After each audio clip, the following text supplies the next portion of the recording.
Okay, hello. Good evening. Welcome. How's everybody doing? Also, Mr. Epsilon, if you're still here, thank you so much for the raid, but I think you had to leave, but thank you again for the raid. Epsi, Shonas, hello. Farlake, hello.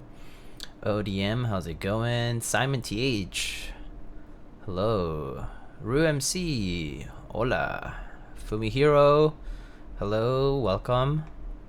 Harry Smallwood, hello. Funky, hello. Hubert, how's it going? How are y'all doing? Alright, so today we're going to be building the Cloudnine from Machina, from Rabbit, over in Sydney. Designer hailing from Australia, and also designed the Orbit, which is a keyboard we built on stream before. The Cloudnine, however, is a keyboard based on the Happy Hacking keyboard.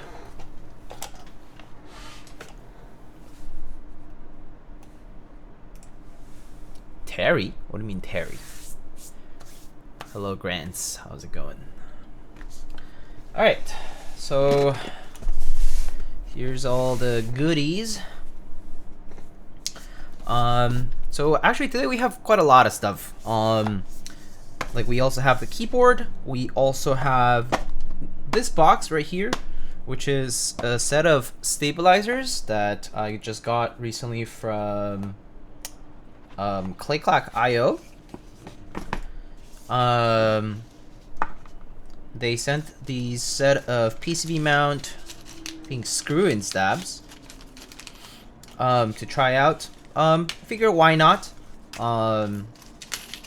But obviously, if these don't work too well, we can always switch them for just good old TX stabs or cherry stabs. So that's not a problem. It's only 3 stabs on an HKB layout, so it will be a pretty quick swap. But yeah, interesting box. Comes with all the parts and with a brush over here and the lube as well. Interestingly enough, I'll probably just use my own 2.5, but I will check this out too. Okay, so there's that. I do have 2 types of switches that we can try. We have MX Black clear tops, Nixies. These are, lubed with 205, 65 gram TX springs, and the KLC films. So we got just, new Nixies, good old Cherry MX Blacks to try if you want it. Me to try that. And then there are these new switches that I recently got from Canon Keys. These are the Haimu Pastel Sand Linear switches. These are also 65 gram, and they do come factory loop, but I did open them up and I looped them with 205 just for extra consistency, and also slightly more muted after lubing, I noticed.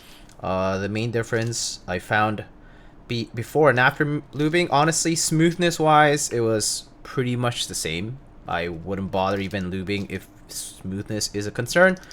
But one nice thing about lubing them over, over just having the factory loop is that at least it did mute the sound slightly, like kind of tamed it a little bit, and also it was more consistent kind of across the whole batch if you do brush, some lube. So, I did it anyway out of habit and also just kind of wanting to try like a looped variation of it instead of just stock, so I did that. So we have 2 different switches. Captain Badass, hello. Uter, how's it going? And of course, we got the board for today. So let's get started. Let's unpack everything. So for those of you who do follow me on Insta and like my stories and things like that, I did post that I got a a charcoal and copper unit. So indeed we have that. We have all the accessories here. So we got just hardware. We got, these are the bump-ons, the feet. These are removable, they're non-adhesive, which is nice. Then I believe these are like kind of stickers. I think these stickers are for like, oh yeah, I think these are for like force brake essentially. You just put them around the screw holes on the interior of the case, and basically the screws will go through that part. But actually, I think so. I think that's what Alex did. I checked out Alex's stream briefly when he was doing this build like 3 days ago or so, and that's what he was doing. So I think that's what it's for, but if I'm wrong, I can be corrected. Then we have the daughter board, and then we have a variety of these custom molded tap holes. Essentially, this is a tap hole mount board. So we have 4 different variants. I believe I have the list of tap hole colors here. 40A is blue, which I assume is this one. It's very kind of like almost a gray. And then 50A is white, so slightly harder than that. And then 70A is yellow, and 80A is black. So in increasing order. And then we have a hot swap PCB here. I also have a few solderable PCBs, I think, in the other case. But I'll just use hot swap for the ease of disassembly later on. And then, you know, you go further. Hello, Mr. Mason. How's it going? Thank you for the reels. Funny reels. Muggle Clutch, hello. 40, 50, 70, 80. Yes, 40, 50, 70, 80. It skips 60. Yeah. This will be my Glare 60. Oh, it kind of works. Yeah, it kind of works as a Glare 60. And then here it looks like I have a variety of plates and foams. So let's take a look here. We got some plate foam and some case foam that goes under the hot swap PCB here. And then we can choose or not choose to use foam. I saw that Alex didn't use foam and it seemed perfectly fine, so I will opt not to use it. But if people have a strong preference for foam, I can definitely try it. I'll put it aside for now. And then we have like five different plates. Okay. So I will leave you guys to choose what you want to hear today. I may have a little bit more time to do more than one thing. That said, because we do have a hot swap PCB, so it's a little easier. It's only 60 switches, you know, all that. But you know, obviously the first choice is what we're going to prioritize. So we have an aluminum plate. We have polycarbonate plate. We have FR4 plate. We have, I am not 100% sure what the white one here is. Let me double check. It's probably under add-on. Palm plate. The white one is palm plate. We have palm plate. And then lastly, this is polypropylene plate. I believe Alex did this with New Nixies. I think, if I recall. I'm pretty sure he talked about plastic plates. So yeah, I think he did it with a plastic plate when he did his build. It was MX Black, clear tops with polypropylene. So we can technically skip that because, you know, otherwise you'll kind of hear a similar thing, except his unit was raw machined aluminum case. And for us today, we have a black, sorry, not black. I keep saying black. Charcoal and copper bottom unit. So a heavy unit here. So let's actually get the board itself. Ooh. Curious as to whether the copper bottom makes much of a difference. Versus stainless steel, I feel like it wouldn't make as big of a difference, but I think versus aluminum only, you know, right? That would make a big difference, right? Like if difference in weight definitely makes a difference, density, right? Copper and stainless steel though, it's kind of closer in density, so it's, you know, the difference won't be as pronounced, I would say. It also kind of, I think it's a trial and error thing. It's an empirical thing that you find out. So you just have to kind of try and see how it goes. So it looks like here I have some 6U wires, which I actually do need for today's build, because we have a Happy Hacking keyboard layout board, which requires a 6U spacebar if you want to do it in the actual, well, Happy Hacking keyboard layout. So I'm going to use the 6U wires here, right? Yeah. So then let's open up the board here. All right. So it looks like we already have some bump ons here. And here is the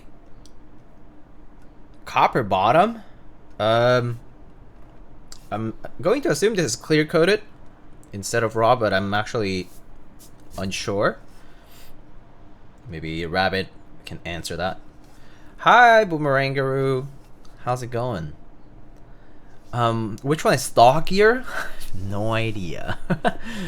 And here is the charcoal top, or really just the case itself is charcoal. Like it kind of covers the entirety of the case, except for the back. The back portion sort of shows a little bit of the copper base here. And there's some interior, somewhat aesthetic little brass weights as well bolted in. And similar to the Orbit, it has this little polycarb window around the area where the daughter board goes. So pretty nice, very nice looking. It has that slight taper that the Orbit also had, and you know, it's in the 60% Happy Hacking keyboard layout, so it has a larger blocker on the right side versus the left side. It is also going to be available, or rather, it is available for group buy in different layouts. So, you know, check the listing. I believe I listed the gate captor and the build command. I think there is WinKey and WinKeyless, so you can, if you don't like true HKV, then those are options available to you. Clear coated. Okay, great. So it is clear coated. At least I don't have to worry too much about touching it. I'm not the type to use like cotton gloves and stuff. So like if it were raw, then you know it would get like greasy, right? We have a separate case here with extra PCBs, which I don't think I need to use today, so I'm just gonna leave aside. These are just solderable PCBs, but you know, I do have some extra PCBs here just in case. But yeah, we'll put it aside for now. Would you say it's basically black? Yeah. It's this is, I mean, I can bring a black keyboard. It's effectively, I mean, look at the plate here. This is a black polypropylene. This is black solder mask from the FR4, right? And this is black from the aluminum, and it's effectively black, right? Like, look at it from the side here. It's moved a little bit. It's pretty much black. Yeah. So yeah, charcoal, but it's a very, very dark gray, which is effectively black here. I would just say it's basically black. Or treat it as such if you're trying to do some color matching and things like that. So yeah. Lucom, hello. I am building with MX. I do not have any electrocapacitive kits. It's black. I just named it after my cat name. Fair. Okay, there you have it. So it is basically black, and it's just named charcoal. So I guess if Gawk were here, he would say it's a misnomer. Gawk said something about, last time I think he said something about, I don't like names, it's a pet peeve when names of colorways are not corresponding, like they don't match the description of that the name itself provides, right? Like if you say emerald but it doesn't look like emerald, or if it's a you know, whatever it is, and it's not accurate, to him it's like a pet peeve. But that's what he said. I remember it was just like a notable comment from last stream, but alas.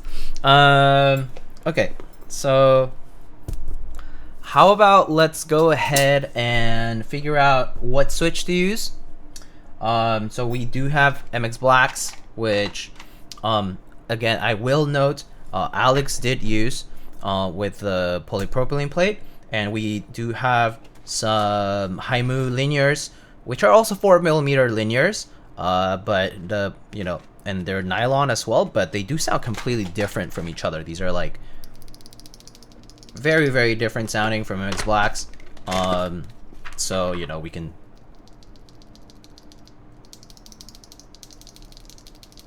I think these sound kind of more like a long pole switch, whereas MX Blacks just have that, you know, kind of classic cherry sound. Charcoal is black when I throw it in the barbecue. This is fair. Not technically wrong. So yeah. Gog's not a fan of Apple. Yeah, I think that's could be a good, it could be an accurate statement. Yeah, because they also do name things in a weird way. Gateron clears. Fair. Okay, so Cherry standard for evaluating case acoustics. That's true. I mean, I do build with Cherry most of the time because it is my favorite switch. Like I like MX Browns and MX Blacks the most, but I do know a lot of people aren't like that, so I understand. So let's go ahead and do a quick poll here. First, let's pick the switch, and then let's pick the plate. Okay, so we're gonna do switch choice for the build, right? So we have MX Black clear top, you know, new Nixies, and then we have Haimu sand linear. This is also a linear, right? So both are looped, right? You guys can, I'll just do a 1 minute for the poll because it's nice and short. So you guys can go ahead and vote for one of the two switches. I'll wait. Meanwhile, we can start talking about, let's actually test the PCB in the meantime.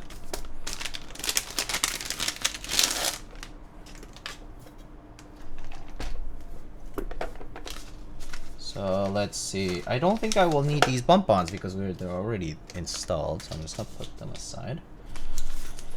Hardware, daughterboard. I guess that's what I need. Ooh, looks like the Haimu switch is popular today. Okay, cool. That's fine. Having different switches on occasion is actually pretty good.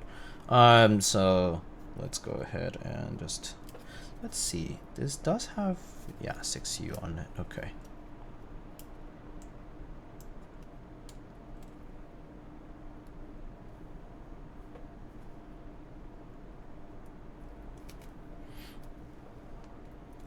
Haimu running away with this one. Yeah. Wow. Okay, there we go. 15-9. That's a pretty obvious vote favoring the Haimu one. So pretty good. 5-3. Okay. So let me just test that this is working. I think if it detects on VIA with the JSON file here, it should be good enough.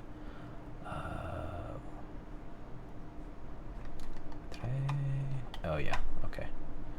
Let me just get that.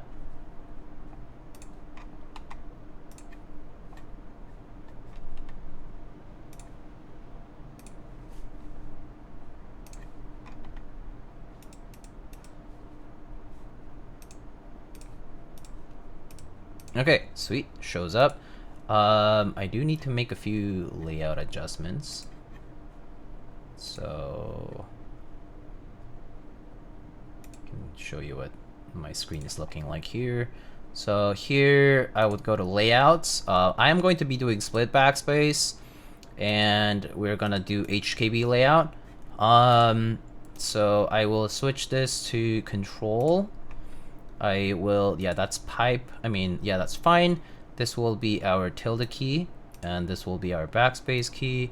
The rest is actually, since I'm on Windows, I will put the left Windows here and the Alt here, and then right Alt and right Windows.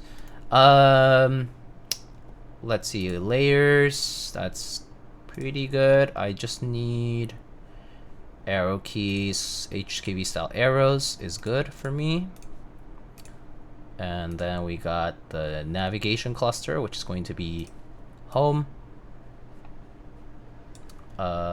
page up, end, and page down. And then caps lock on tab is fine. I don't really need the tilde here, so I can get rid of that. NK roll over, I don't really need that button either. The rest is fine. I just need the basics, is fine, good enough. Okay, that's good enough for me. I can just check that all the diodes are there.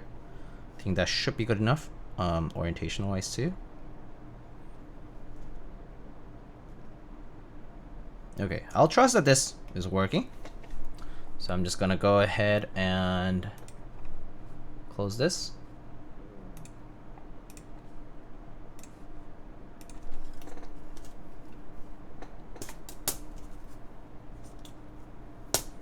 No one's letting me make cursed ISO HKB. Yeah, this is anti hot swap, so you can't do hot ISO on this. I guess you technically would have the choice for ISO if you had like a HKB JP layout, but yeah, this ain't it. All right, so yes, actually this hot swap does not have the full backspace, at least on this one. What cable is that? This one? I got this custom cable from CBB Planet. So I have a link in my sponsors panels in at the bottom of the Twitch page, where it has a list. You know, you can go CBB Planets on there, and I think you may be able to get a discount with the link, but I'm actually not sure if it applies to cables. So yeah, okay. So Haimu linears, okay. Haimu linears is what we're gonna use for the first build here. I say first just because I'm not sure if I have time for more, but maybe there will be more. So let's choose the plate. The plate, there's 5 options, okay? So this will be with Haimu linears. Okay, so we have alu, PC, FR4, polypropylene,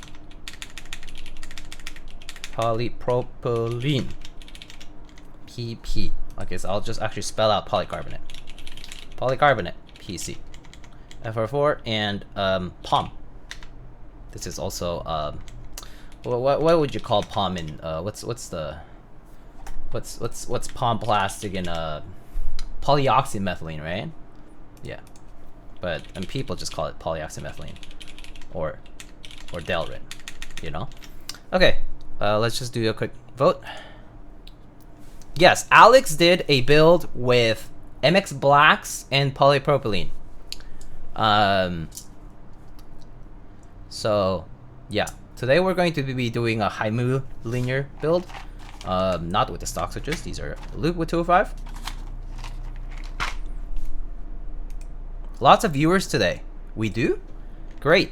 Oh, speaking of lots of viewers, it is possible that the viewer count may go up a decent bit. So it is API Heritage Month. And so I may be featured on the carousel, so it is possible that viewership might go up at some point. I don't know, it's completely random, so you know, if you suddenly see a influx, that's probably why. But I think right now is normal. Application programming interface. Okay, gonna have a totally opposite build today. Okay, cool. So alu with Haimu switches. All right, so let's do alu with the Haimu switches. All right, so don't need these guys now. Tadpoles, tadpoles, tadpoles. I shall leave here on the side. All right, let's get it. All right, let's do this. So, just gonna put the case aside here. I'm a software engineer. I'm serious. What heritage? Yes, Asian American Pacific Islander. Heritage Month.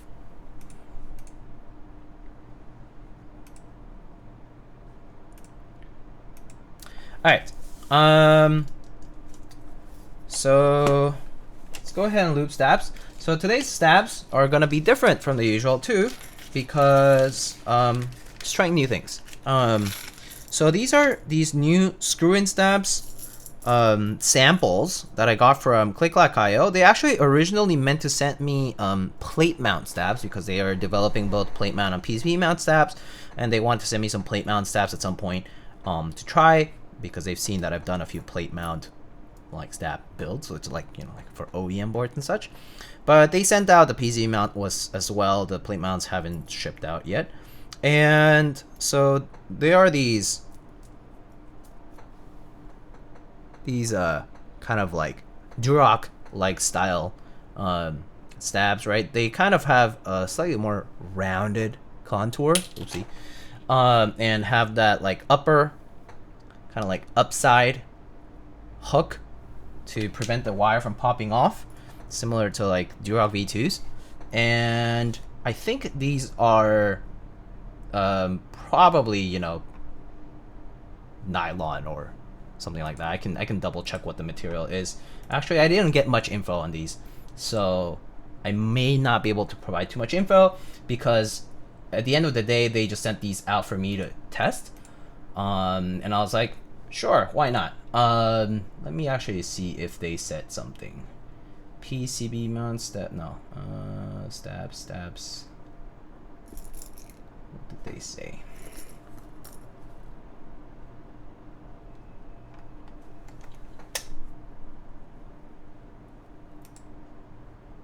Yeah, they just said stabilizers for a upcoming project. That's all they said. So I was like, okay, cool. So let's check them out anyway. They come in this green kind of housing. Why are there no box stem stabs? Probably because it's not necessary. Oh, that's interesting. Oh, what the? Okay. These stabs are kind of interesting. Okay. So the wires are even more interesting. Okay. Look at these wires. So the wires are blue here, but that's not because the metal itself is blue. They're like coated, or they have something on it, right? Some kind of material cover, maybe rubber. I'm not sure, but it kind of looks like, when you put like electrical tape on something, right? Shrink wrapped, basically, right? I'm not sure if it's shrink wrap per se though. It does feel kind of rubbery, right? So that's gonna be a little different. Worst case, if these I don't like, we will just switch them out for, you know, standard, cherry, TX, Duroc, Davies, you name it, okay? So it's only 3 stabs I need to lube anyway. And the spacebar won't be affected because I actually have to use the 6U wire, because I don't have a 6U wire on here. But for the 2Us, which is only 2 of them, I will use these interestingly looking coated, shrink wrapped, whatever wires. So I don't know if anybody else has tried these yet though, so I can't say much else. Like, I don't have much info. I wish I could give you more info, but I don't have it. So for now, I'm just gonna try it. If my first impression is not good, then, you know, that's the feedback I give. I say, hi, I tried these new stabs that you guys sent, and I don't like them. Period. And they'll see it. They'll probably be like, why do you not like them? I'll be like, oh, well, you know, didn't like the wires or something. So that's basically what's happening.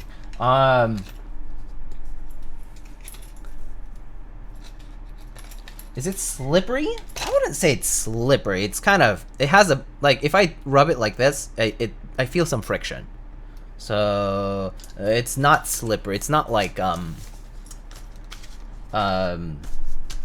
yeah, it's not like, yeah, it's not like oily feeling per se. You know, kind of like palm keycaps kind of has that slick oiliness to, that's not it. It's not like that. It's more like a rubbery feeling. So more so it creates a bit of, not, I'm not sure to say friction, but you know, it like definitely doesn't just, like, my finger just doesn't glide on the wire, right? What hand camera am I using? Hand cam? You mean like this camera over here? This camera here is a Sony. Actually, all the cameras on this stream are Sony A6400s. I have a camera up here that has a zoom lens. I have a camera right here in front of me that has like a prime lens, and then I have a side cam over here that has another prime lens here. But yeah, they're all Sony A6400 bodies for the cameras. I initially had started with, like, you know, oh, and I guess this is a webcam. The JD cam, this one is right over here. It's just a webcam.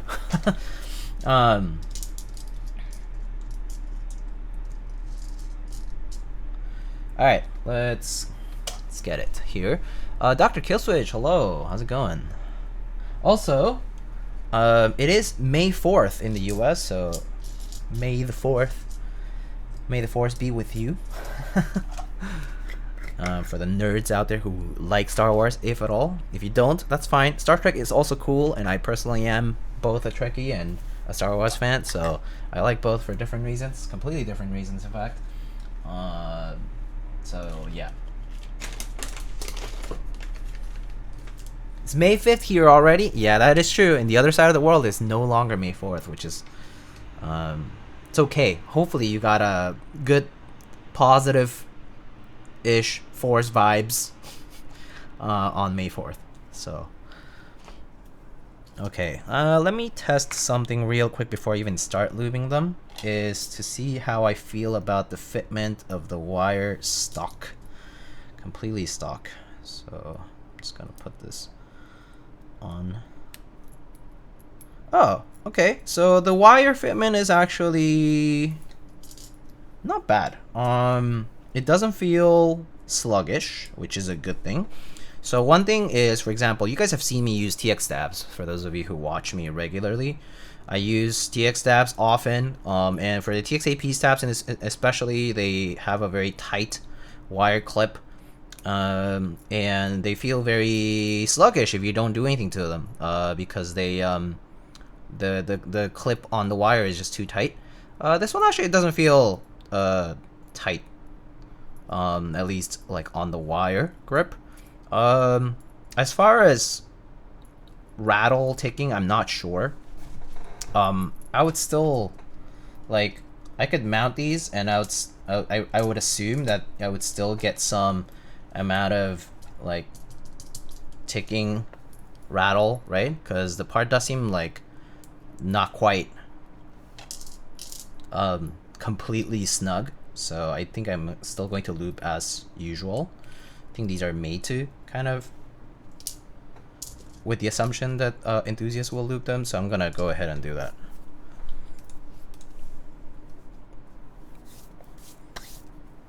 JD deserves a Leica? If only. If only. Just kidding, but also Leica so expensive. But sure, if you would like to give me a Leica, I'm all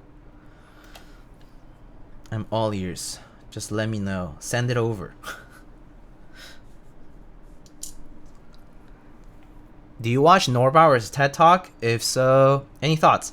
I watched most of it. I haven't digested the entire thing. I did see his pin joint mount, not mount, my bad, pin joint based stab system that he developed with some I forget the company name. I think it was like RD8 or something like that.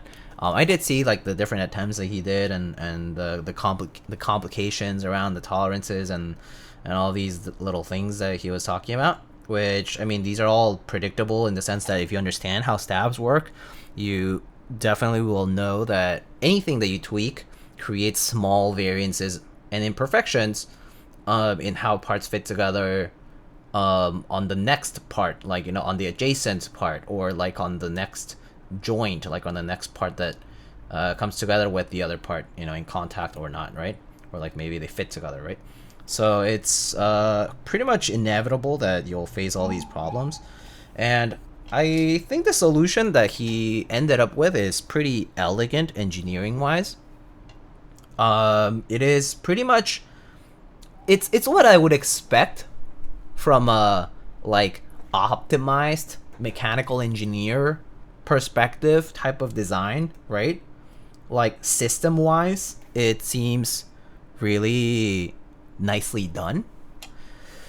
But I do think that it might be just expensive. And one thing that I did wonder a lot was whether or not people are gonna dislike it because it essentially doesn't sound like the loop stab that they're used to. Because actually loop stabs aren't perfect. They are just mitigating the problem of the ticking and the rattle, right? But they effectively, when you loop these stabs, they actually changes the sound of that stabilized key, right? So for the enthusiasts who are already used to that, what happens if you give them a stab that's supposed to be used completely stock, and you use it completely stock, and then you think that it kind of maybe sounds too plasticky or something, maybe there's an inherent mechanism sound there with this pin joint system. And what happens if you don't like it, right? Like, it's a very complicated and elegant solution, but I do wonder if, like, you would end up not liking that, right? Just from a practical point of view. It's not even like how much it costs anymore. It's just like, what if you use it and you just don't like it because it's something so unfamiliar. Not to mention, if it is expensive, then now you have to justify, maybe you have a bunch of keyboards or a keyboard and you want to switch over to that system. Assuming that, first of all, it's a translatable, it's a system that you can transition from his, what, $3,500 US keyboard, the Seneca or whatever, to an existing keyboard kit, like Cherry MX style keyboard kit, right? Assuming that you can do that transition, then let's say you want to transition all your boards into that stabilizer system, would you do it? Assuming the cost. I don't know. Like, the Seneca kind of seems to be priced with consideration that he put in tens of thousands of dollars into its development, and it's supposed to, I can't quote it, but it basically is a representation of what he considers to be, you know, his perfect keyboard, right? And it makes me wonder if at some point that stabilizer system will be cheap enough and translatable to current Cherry MX kits. It may never happen, actually. Like, he did it with his own design only in mind, and I'm not sure if that system is gonna be able to be moved to anything else that currently exists. What stabs would you recommend these days? Crooks, I personally still use Cherry clip-ins, TX clip-ins, like TX clip-ins, any of them are fine. I think there's a few batches of TX that have like weird wire fitment, so just double check that before you like get started lubing and everything. You just like test assemble everything, and if it kind of feels weird, then maybe don't use that batch. And for screw-ins, I still use pretty much whatever I have, which is Drug V2, Zeal, or Stabies. Those are the three I've been using. I do think people have said a lot of good things about the Night stabs from Swag Keys, but I haven't used them enough to kind of know if I would like buy a bunch of packs or whatever. So no opinion on those. Cherry screw-ins, I don't think they're particularly great. At least if you were just to buy a brand new pack. Like, I feel like the other ones are probably a little better. Might as well just get clip-ins instead. So yeah, cherry clip-ins TX is pretty much my go-tos. And for the screw-ins, it's like if I need a screw-in, then I'll use the other ones.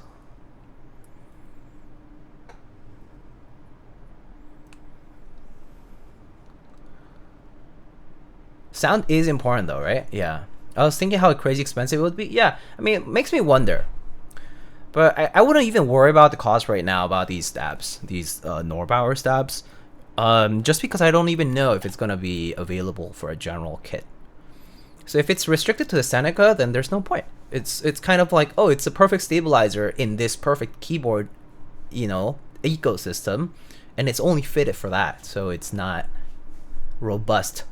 Ironically enough, it wouldn't be robust enough to translate to another system, which would kind of suck. I do wonder though. It's a good solution for his own problem where he wants to ship customers a consistent product. Yeah. I think his... Ooh, that's a lot of lube. I think it's great that he's doing this full journey, right? In designing something that goes pretty much from step 1 to the final step. And he pretty much has attacked every single possible problem and has explored all these solutions and has arrived to what he considers to be more than the 80-90%, right? Because that's what he was always battling with. Like that's what his, like, he kind of considers his inner demons, right? It's like is it enough? And if not, how much more do I have to do? And I think he's kind of gotten to the point. I mean, this talk and this article that he recently, you know, put through KeyCon and you know, published on his website are pretty much the epitome of like, oh, I finally kind of got there, right? Or I think I did, you know. But I do fear it might be restricted just to the system that he developed for himself, and I hope not. I do hope it's something that can be moved to regular kits. Obviously, I do think he probably did that in mind. Like, he did consider that as well, like, you know, obviously for everyone to enjoy.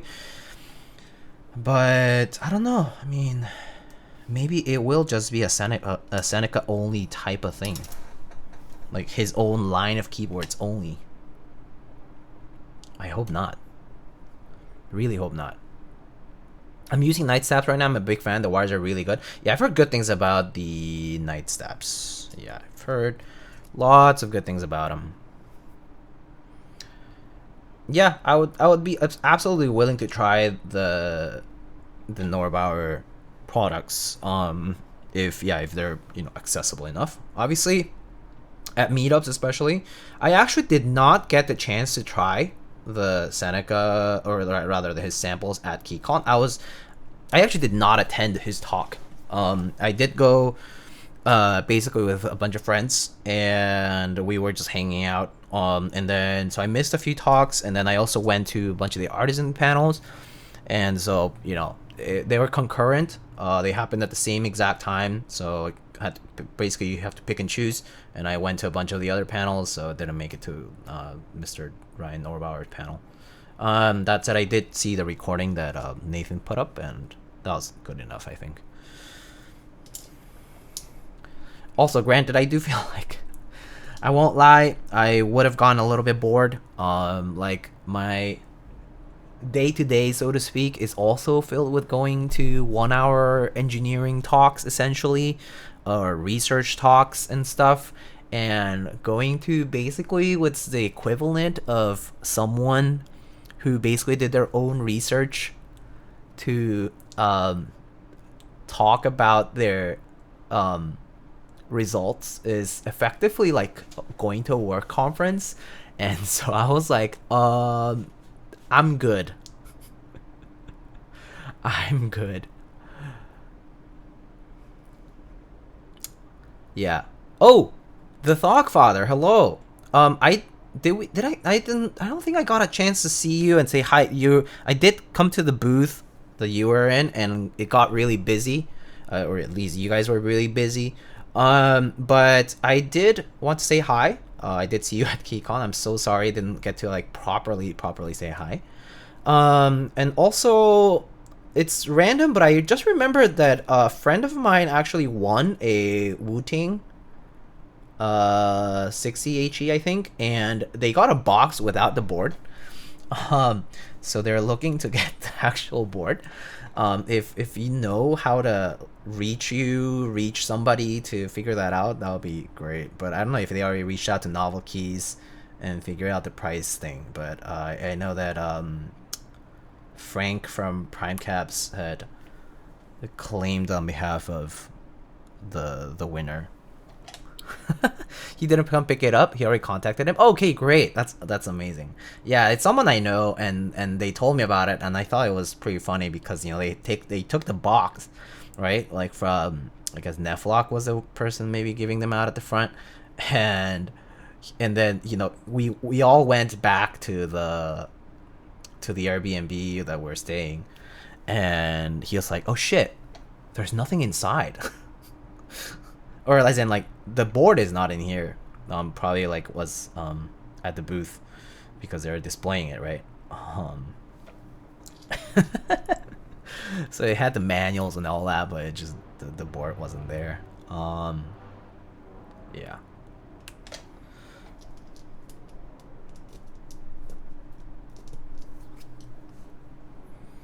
We were swamped the entire time. Yeah, you guys were busy actually. The booths at KeyCon, they're quite busy. Like there was the key machine, right? Like Novelty's own booth. There was Wu-Tang. There was obviously like Omnitype, GMK Drop.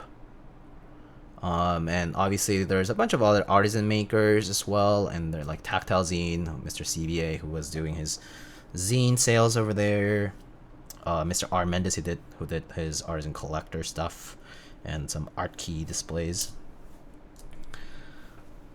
Yeah, there was what are they called? Keycap Quarry, I think that's what they're called. Might be wrong, but I think that's right. Keycap Quarry or something like that. They also were there. There are actually quite a lot of vendor tables, and that was kind of cool to see, to be honest. Okay, I'll put this down here for now. Actually, I must return to my final. Oh, shitty final project. Good luck with the build, Mr. Diego. Thank you, Mr. Piggion. Good luck with your final project.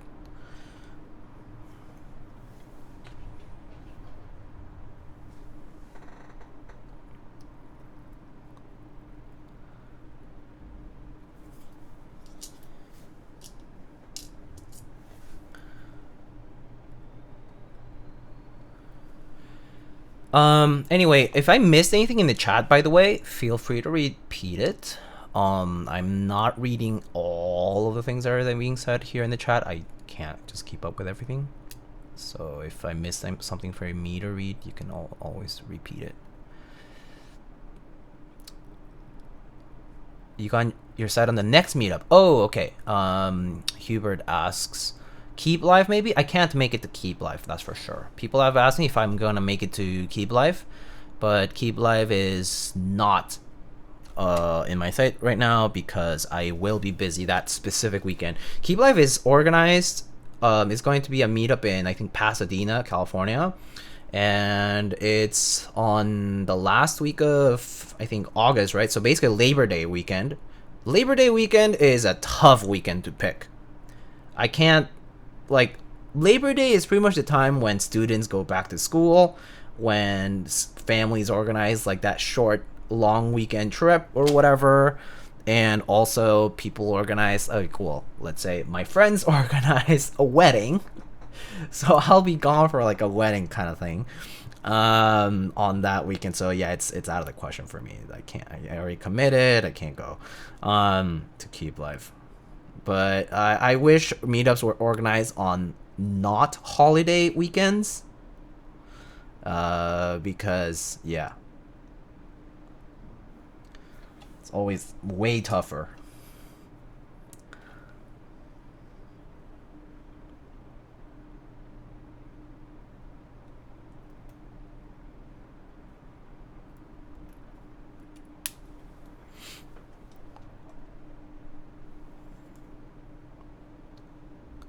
Keep's more important when it comes to Keep Life.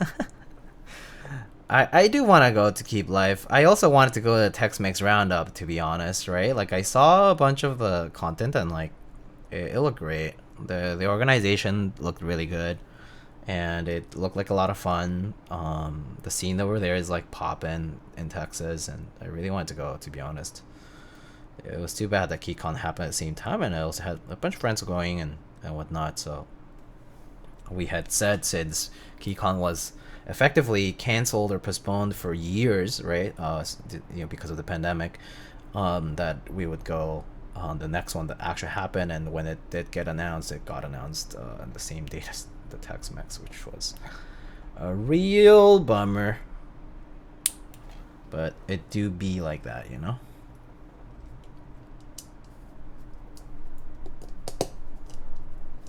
All right.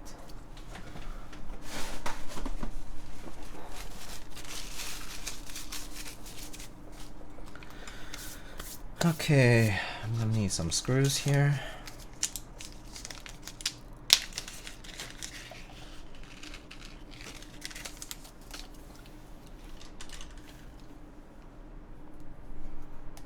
I'm glad I could steal prices from TX, from Texas. What prices? I went to Waffle House for the first time. It was an experience. Oh yeah? Tell us more. What was it like? Or what was special about it?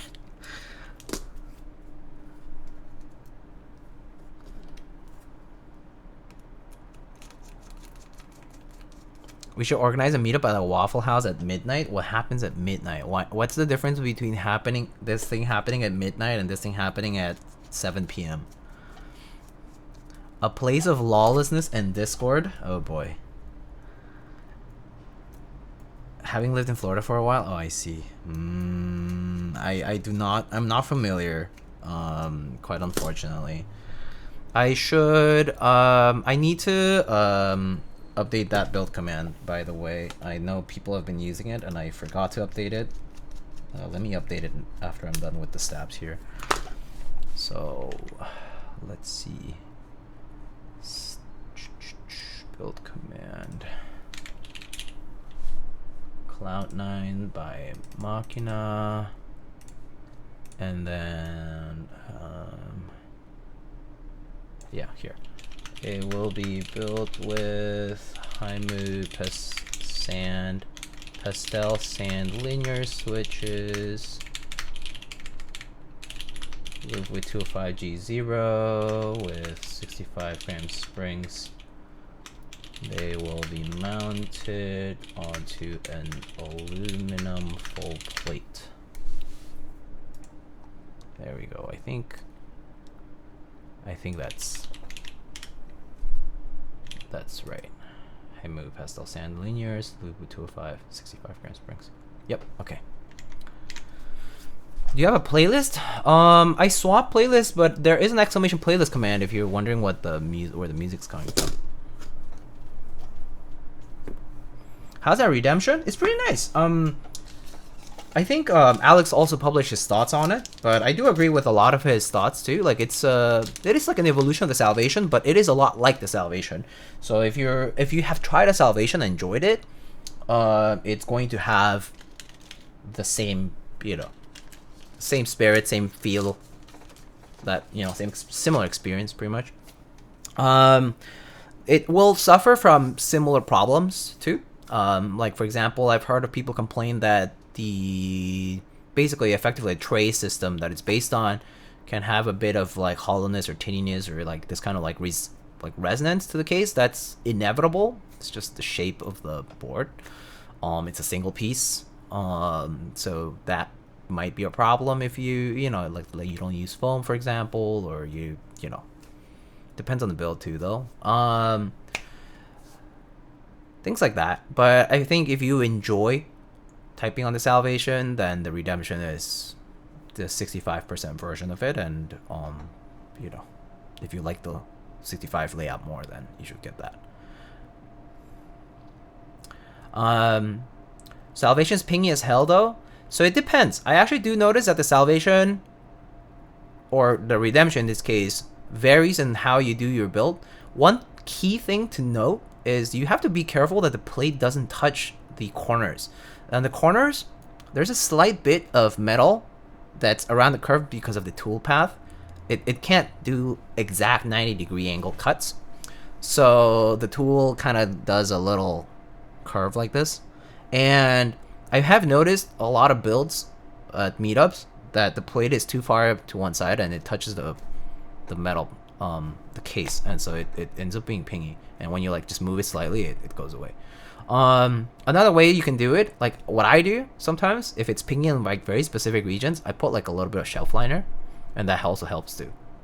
But I don't do it like throughout the entire case. Like I don't put shelf liner for the entire rectangular tray portion. I just put it like a strip along the edges, especially because a lot of the pinginess also comes in through at the edges, like at the num row, bottom row, sides. So yeah. Could you compare this to a Frog Mini? No, actually, I don't have a Frog Mini, and I haven't had one. I haven't. It's so funny, but nobody has sent me a Frog or a Frog Mini or any version of the Frog for that matter. I've seen it at meetups. I've typed on them. I have not been sent to build a Frog of any type at all. And I haven't bought one for myself, okay? So I just never had a Frog on my desk, on my own desk.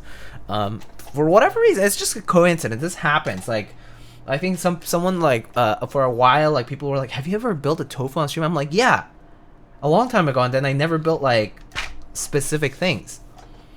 Like there was this time I think I built a tofu 65, and that was the first time in a long time that I built something like that. There's like these specific things that just don't pop up on my stream desk, whatever. Just because it's just coincidence, pure coincidence. This is a Frogless stream. No, I mean it's fine. Someone send this man a Frog or Frog Mini stat. I mean, you know, it's just one of those things.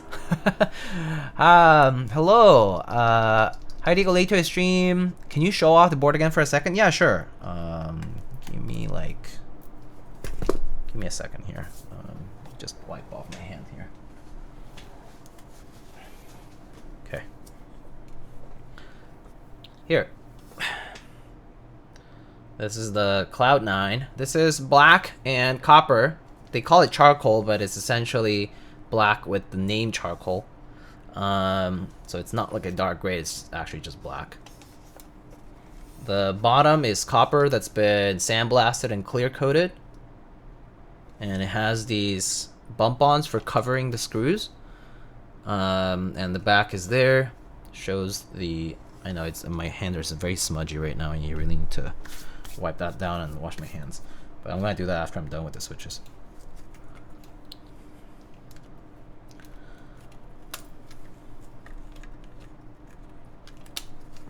And it's tap hole mount, if you're familiar.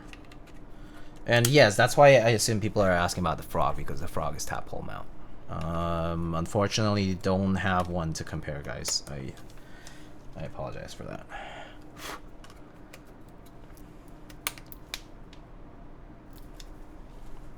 Is it a copper bottom? Yes, it is a copper bottom. It is sandblasted and clear coated copper.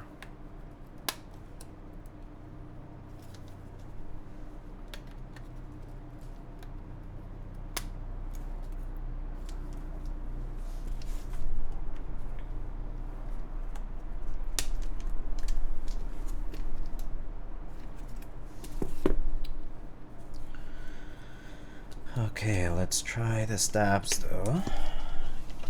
Can't move on without testing them.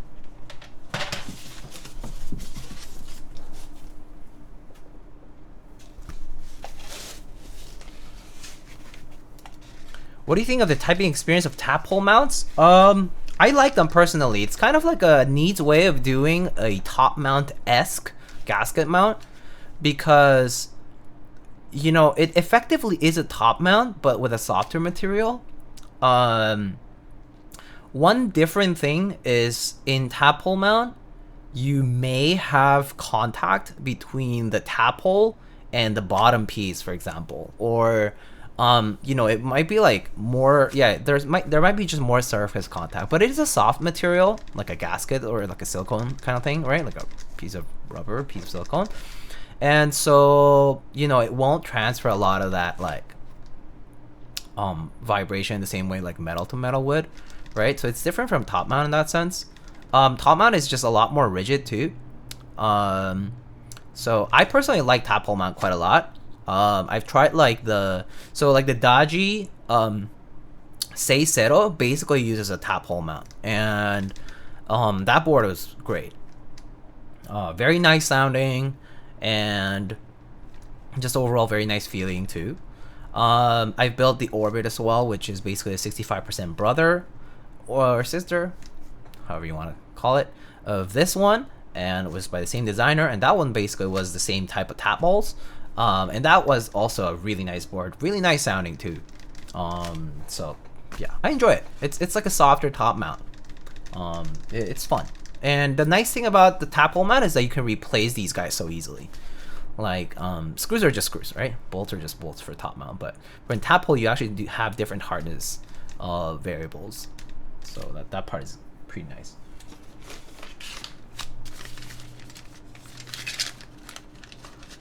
I like the implementation of on the bias with the round grommets. Yeah, the bias also I enjoy a lot. I think Bion himself doesn't like the bias R2 as much, so he switched back to top mount. But I really like it too. The grommets, especially with the hard grommets, it's very nice.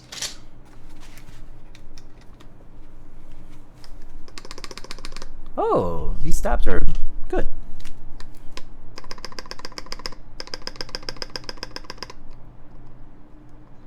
Okay, no ticking. Good. I mean, honestly, I expected them to be the same as any other stabs, but I feared that having that shrink wrap kind of thing on the wire, like these guys, right, would have a deleterious effect on the sound or the feeling. It doesn't feel like rubbery, so to speak, or like kind of like weird, or it's sluggish. That would be the worst case scenario actually. The motion of the stabilizer is fine, so these are good.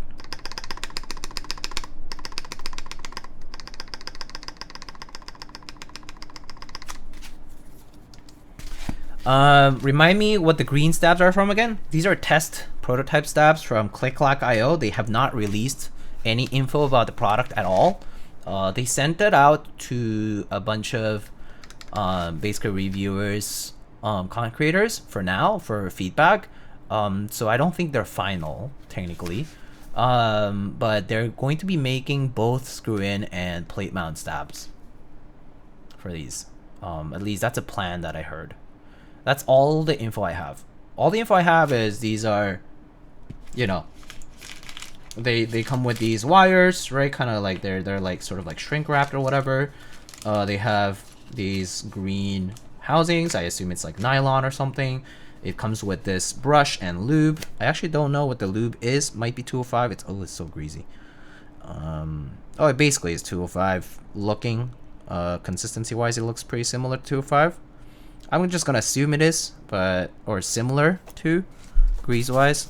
I don't know what the exact grease is, but it comes with lube and a brush, which is nice. And with, you know, the standard 4 wires for 2 U's and 1 for each spacebar size, 6 to 5 and 7.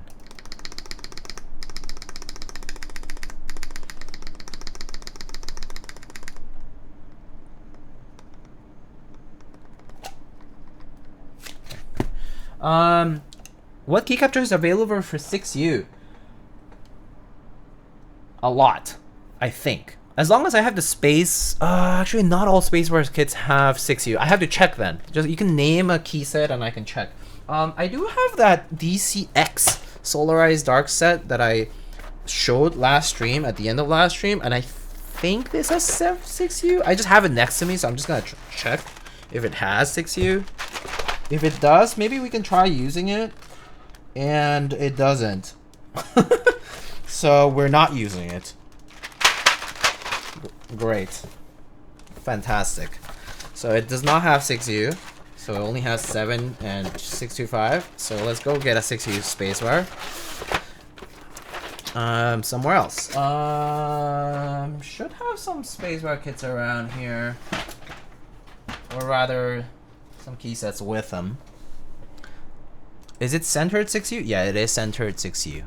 As you can see right here. Excuse me. Let me check what key sets I got here. I have a bunch though, so I think I have a few here.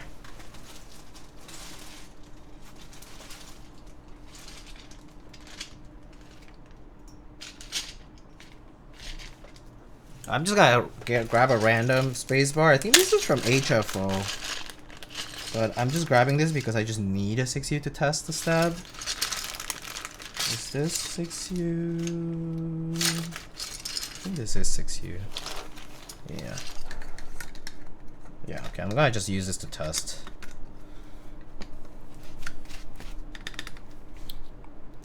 Jaime, how are you doing, Mr. Diego? I'm doing alright, how are you?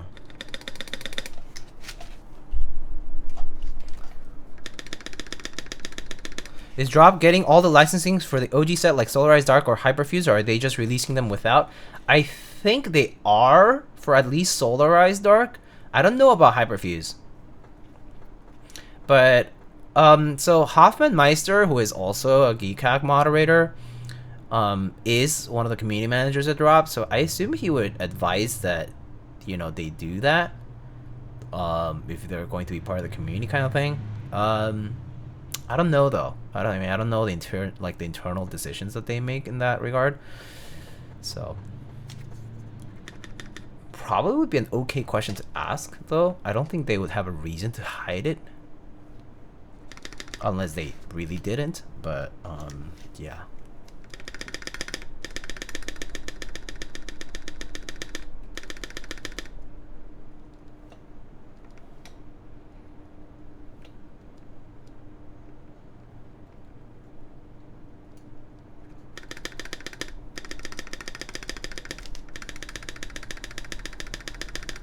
Seems okay. They paid originative for DCX Hyperfuse? Yeah, okay, there you go. So if they did that, I assume they would do the same with Solarized Dark. Is Ethan Schoonover, whatever his name is. I think that person is the person for Solarized, right? Or is that the Calm Desk person? I think that's the Solarized person. Do you see that GMK is releasing some nipple FJs? Yeah, I saw that's Chippy's interest check, right? I think I'm not wrong about that, right? Chippy's interest check. I did see that, yeah. Okay, let's go ahead and put switches on everything else.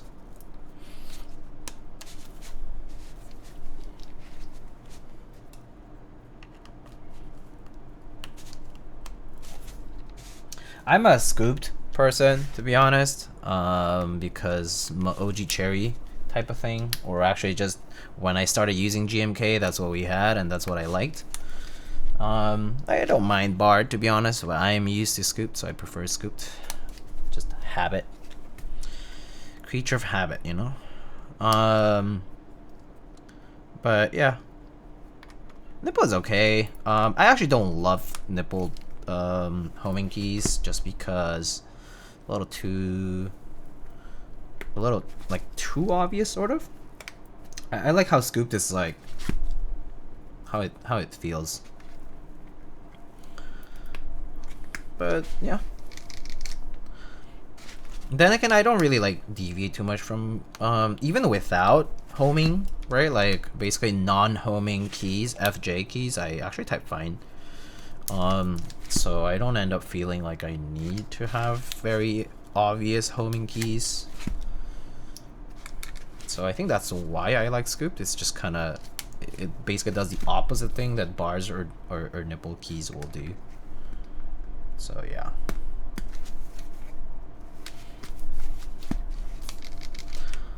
Yeah, but I do get the argument on both sides though. I know people say they like bar because, not just because of the homing itself, but also because unlike scooped, it doesn't change the sound of the keycap on the switch.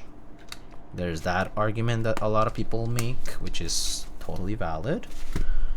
I personally don't really care for that as much. It's just two keys that whose sound will change a little, whatever. And yeah.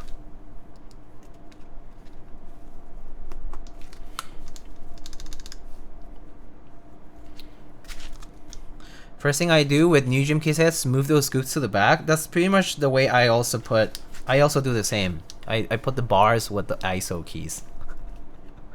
And the one you control and one you alt key that I will never use. You know? I put the numpad in a separate bag with the delete end and page up that are R1 because all those are numpad keys, 1800 keys that I only grab when I will have a keyboard with a numpad, which is not very frequent these days at least.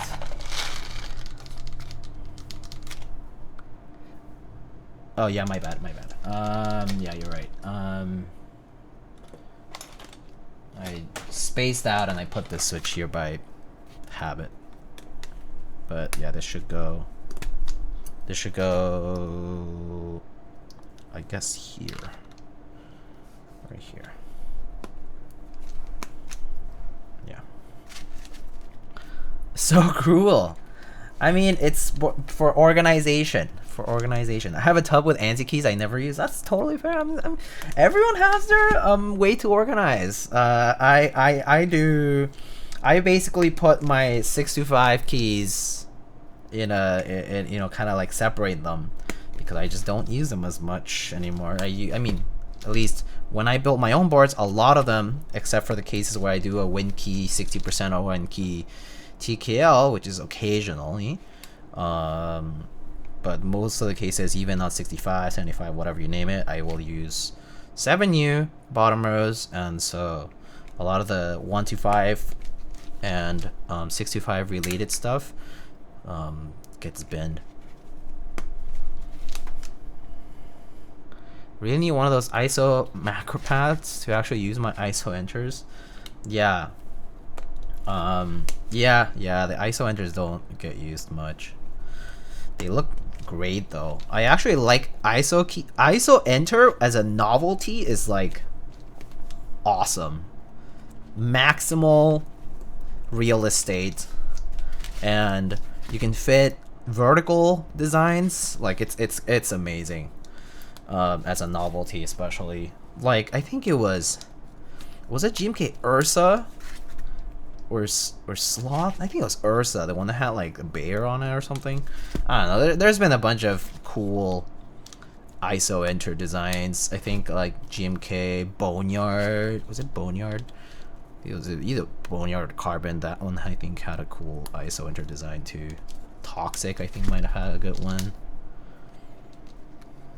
Shashin, yeah, Shashin one was also pretty nice. Some really good stuff. I'm curious, have you purchased any OEM board in Mexico? You mean like when I was growing up? I believe I used a mix of ISO and ANSI growing up, but I think it depended on what year it was. I think I pretty much used more ANSI as I was getting older than ISO, but early on, like in my first exposures to computers, I had more ISO experience actually, and then later on it became more ANSI-fied.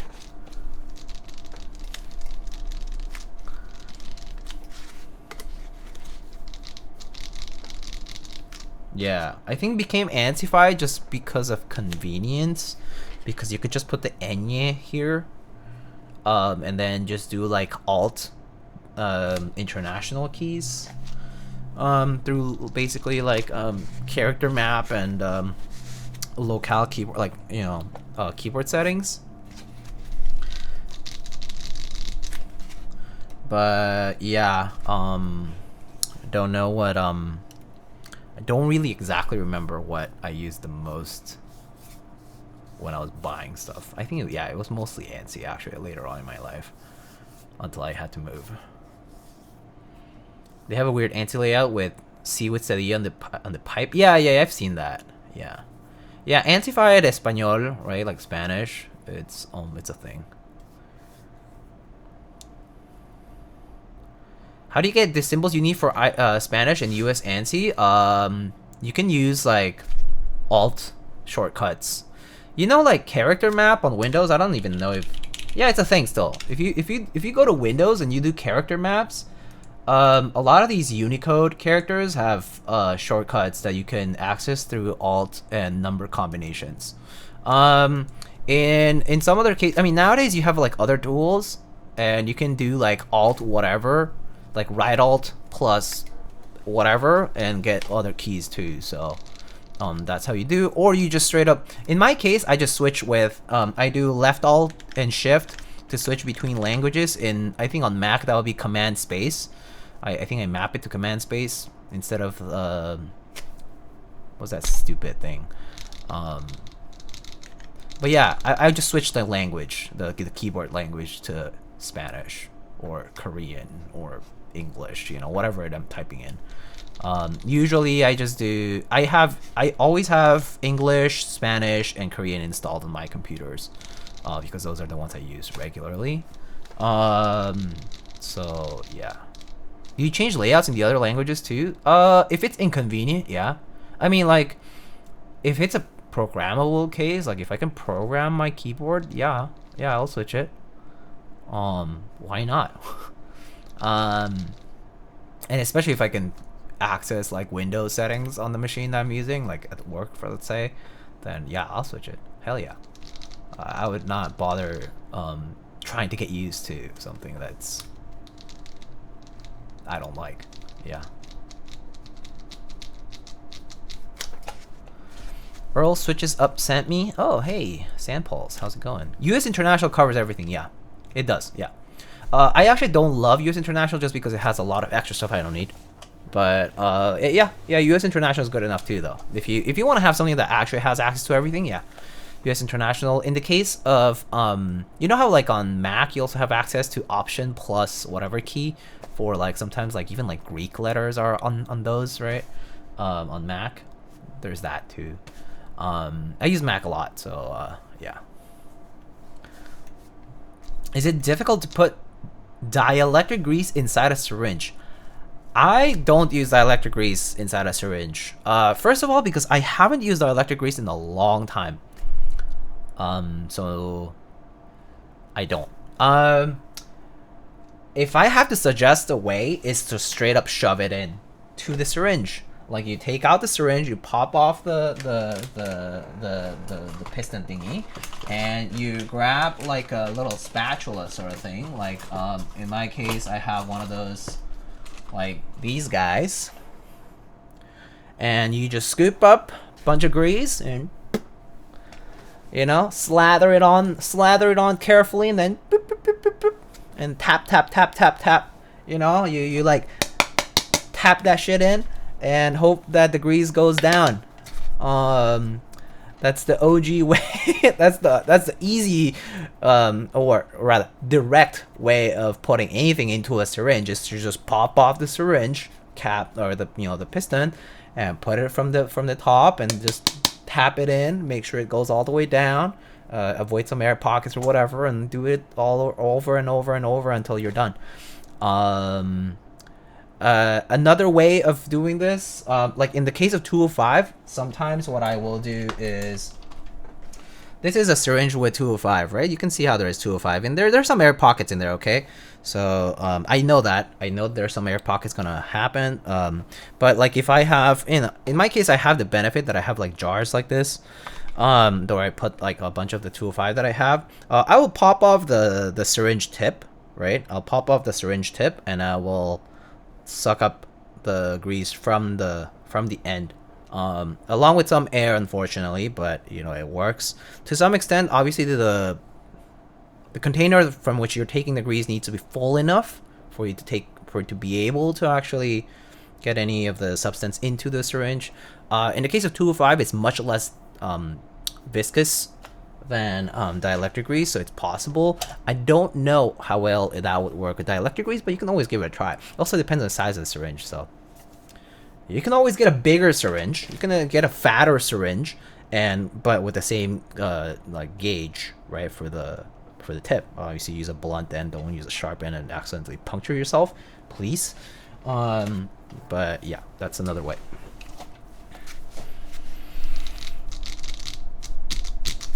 All right. Sorry about got a little distracted here.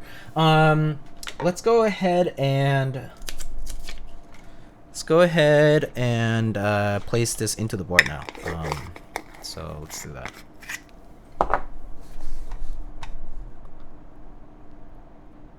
I have no idea what that emote is, and if that emote exists, you can blame Drua or MSA, or I don't know, someone added it probably.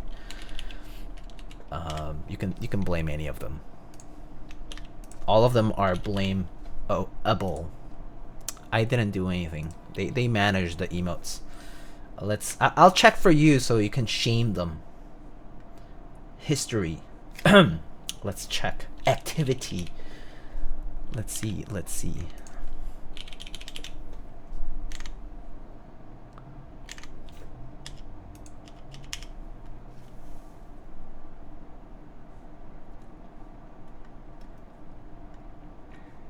I don't see it here. When was it? When was it? I wonder. Oh! It was added by Soran. Enabled by Soran 2202. You can blame Soran now. Got him.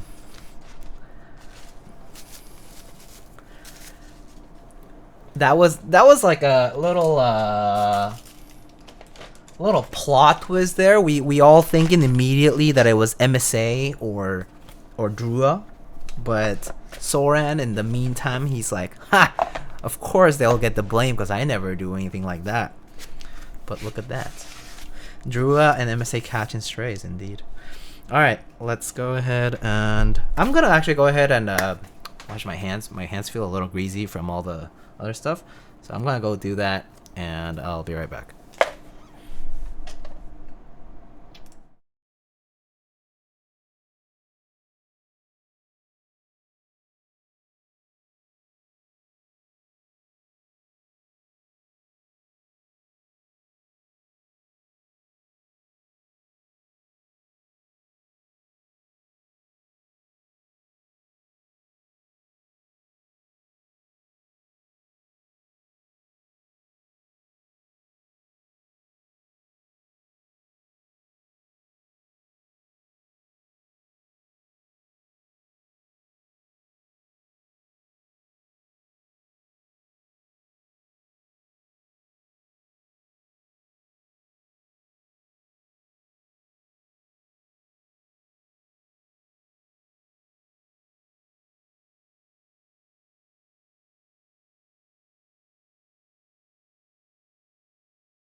Buh, I'm back. Dreamer gone, everybody buh.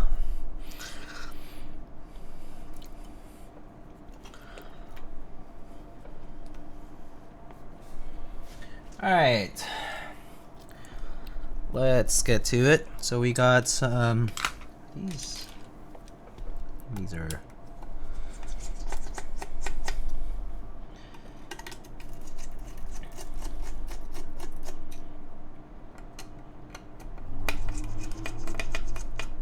no one bud? Oh, smooge.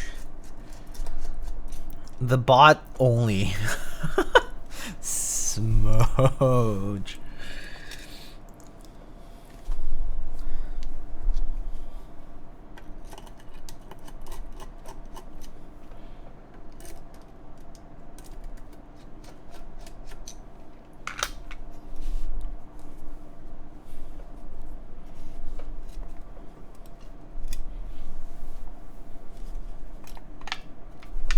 Think it will come off? Yeah.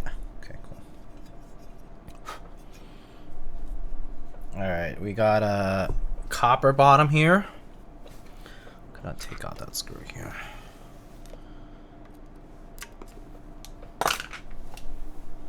And see, there's a little few particles of stuff. Where's my air blowing thingy?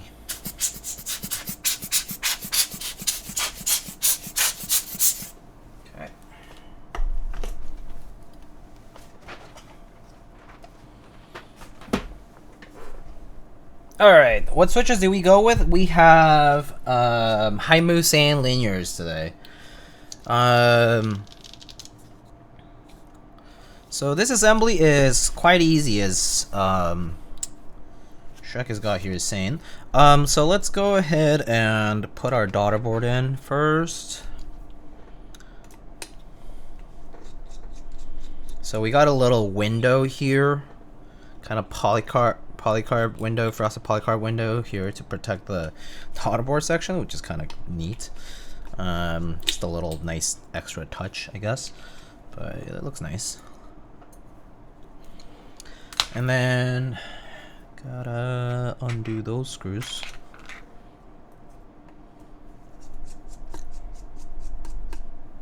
Flip the bottom over for a sec. Sure, 1 second.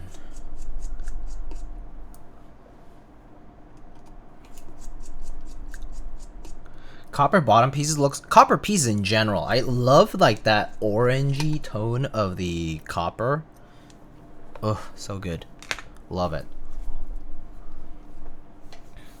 Here.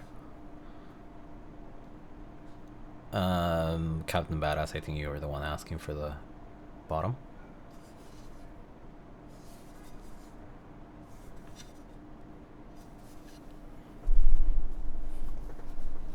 Okay, prototype 002, 60%. Very cool. Let's see. Where is my daughter board? Okay, here. Daughter board with a cable. Let's see. Orientation of the port looks like it faces down. So it goes like that. A simple bottom is nice, thank you. Yeah. Yeah, I agree. Sometimes simple is the way to go. Just, you know, clean.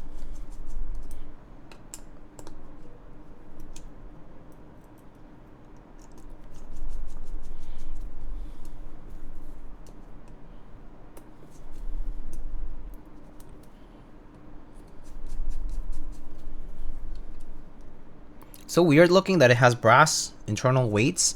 Yeah, I think these are pretty much decorative.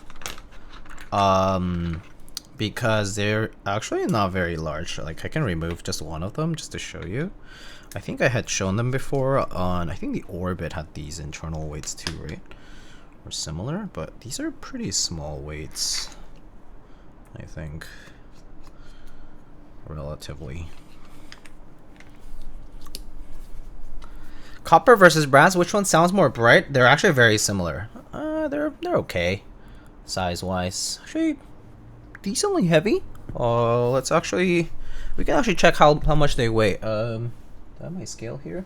I think it's over there. Let me grab the scale. I can tell you how much it weighs.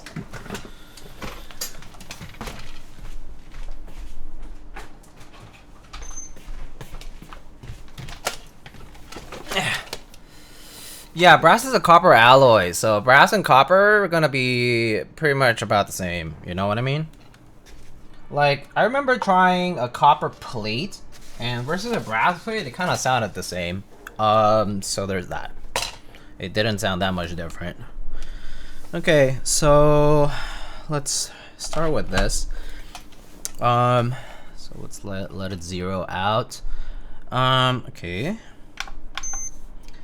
Let's go to grams for now.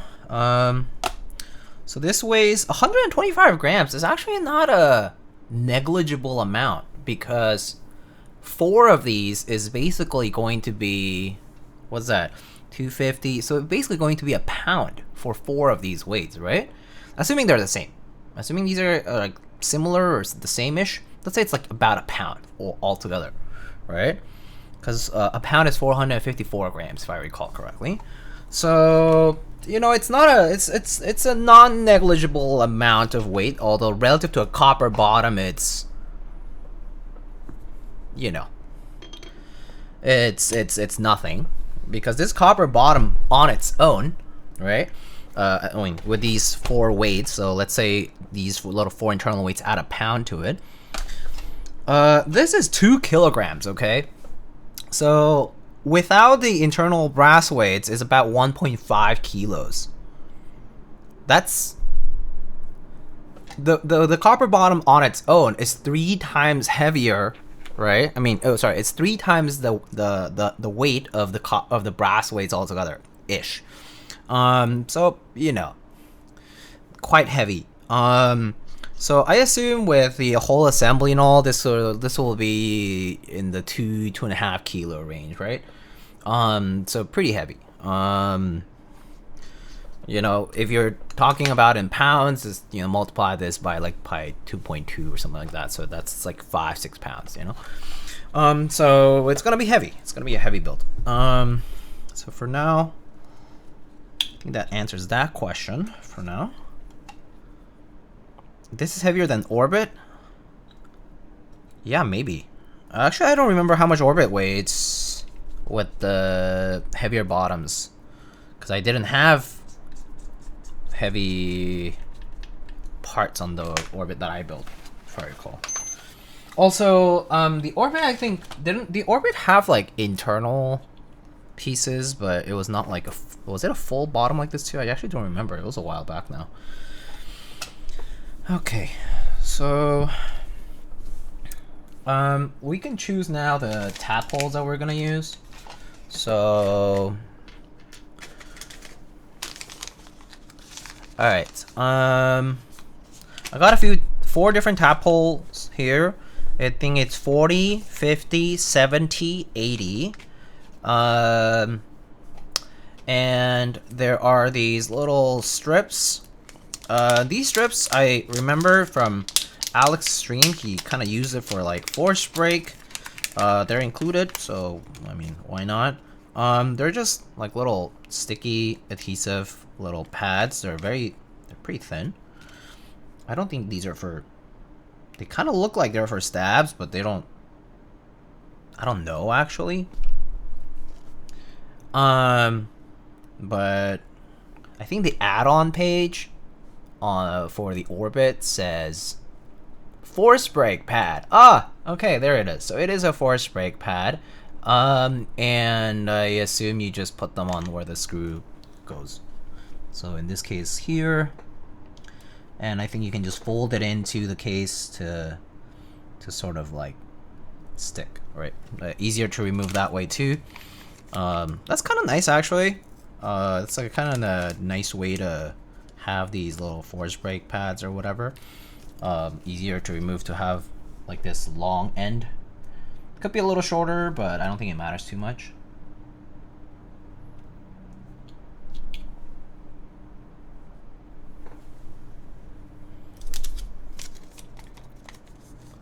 These are made for Orbit. Too long for the Cloudnine. We'll make some new ones in GB. Okay, cool. I mean, I personally think it's whatever, but yeah, some people are very particular, so yeah. I mean, a little long is fine, easy to remove at least. But you heard it. These were made for the orbit first. So these are a little bit longer than anticipated.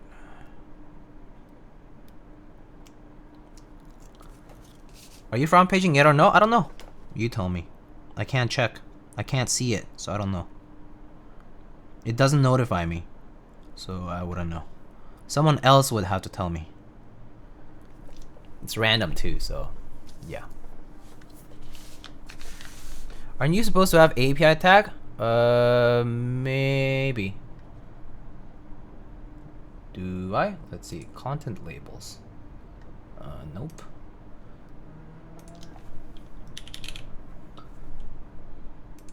Okay, I'll add it. Why not?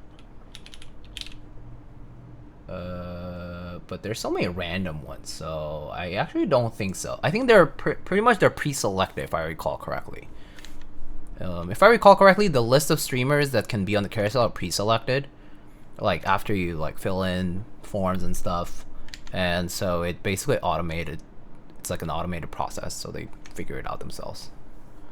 Yeah. All right. Off-topic question, Diego. Have you bought something from Flash Quark? Yes, I have bought LEDs and some other stuff from Flash Quark. It was actually, I can tell you when my last order was. It was probably a while back though. Flash Quark, right? Flash Quark order. I last ordered in 2020, so can't help you there. Yeah, I ordered like LEDs and small parts. I ordered in 2017, in 2019, in 2020, and it looks like I had a cart in 2021 and didn't end up ordering it. Yeah. Okay. So how about we choose the tap holes? I tend to err on the side of harder tap hole than softer ones, but I honestly don't mind using a different one. So you guys can choose if you would like. Tap hole. 40A, 50A, 70A, 80A. Higher equals stiffer.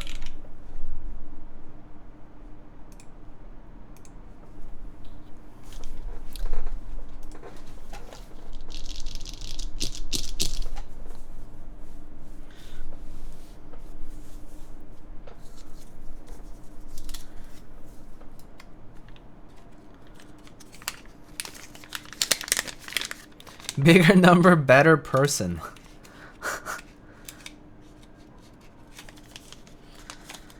That's funny.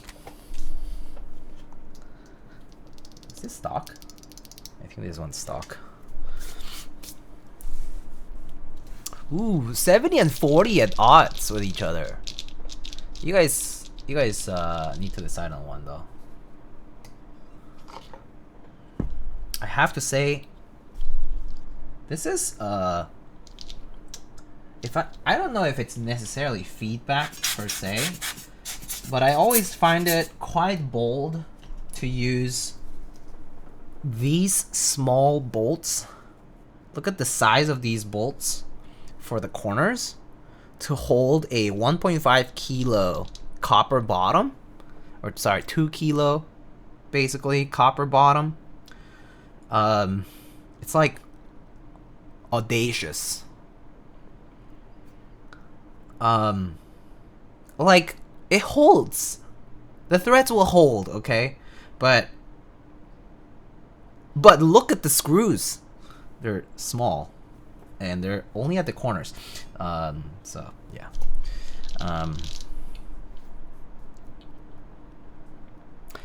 78. Okay, cool. So that's 78 is this one. Pretty sure. Let me double check. Yeah, yellow. All right. We need 9,008 alu tap holes. How about 9,001? Over 9,000. All right, cool.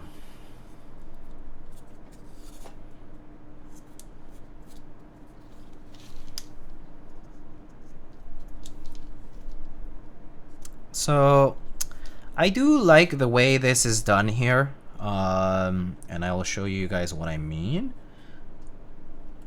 But these tapples have, I mean, they're kind of self-aligning already, right? But they kind of go a little extra step the way they're molded, and it's something that I appreciated before, but I like, it has a little hole here at the bottom of the tap hole, and the case as well has that little bump at each of the tap hole positions, so they kind of line up with each other. Kind of nice, but it's a small touch that one can appreciate when you look at it.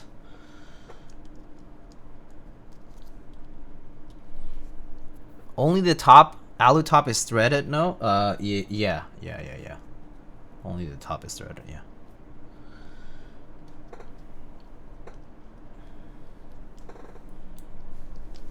Okay, let's just make sure that our cable actually goes into the slot here.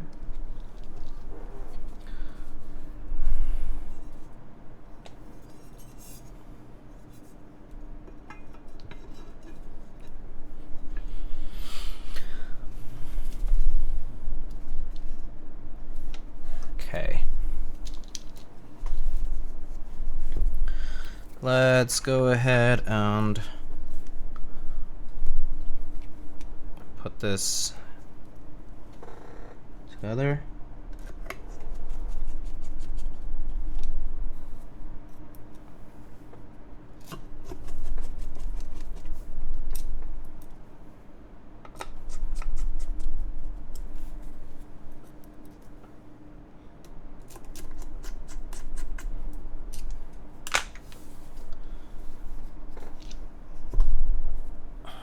One bonds,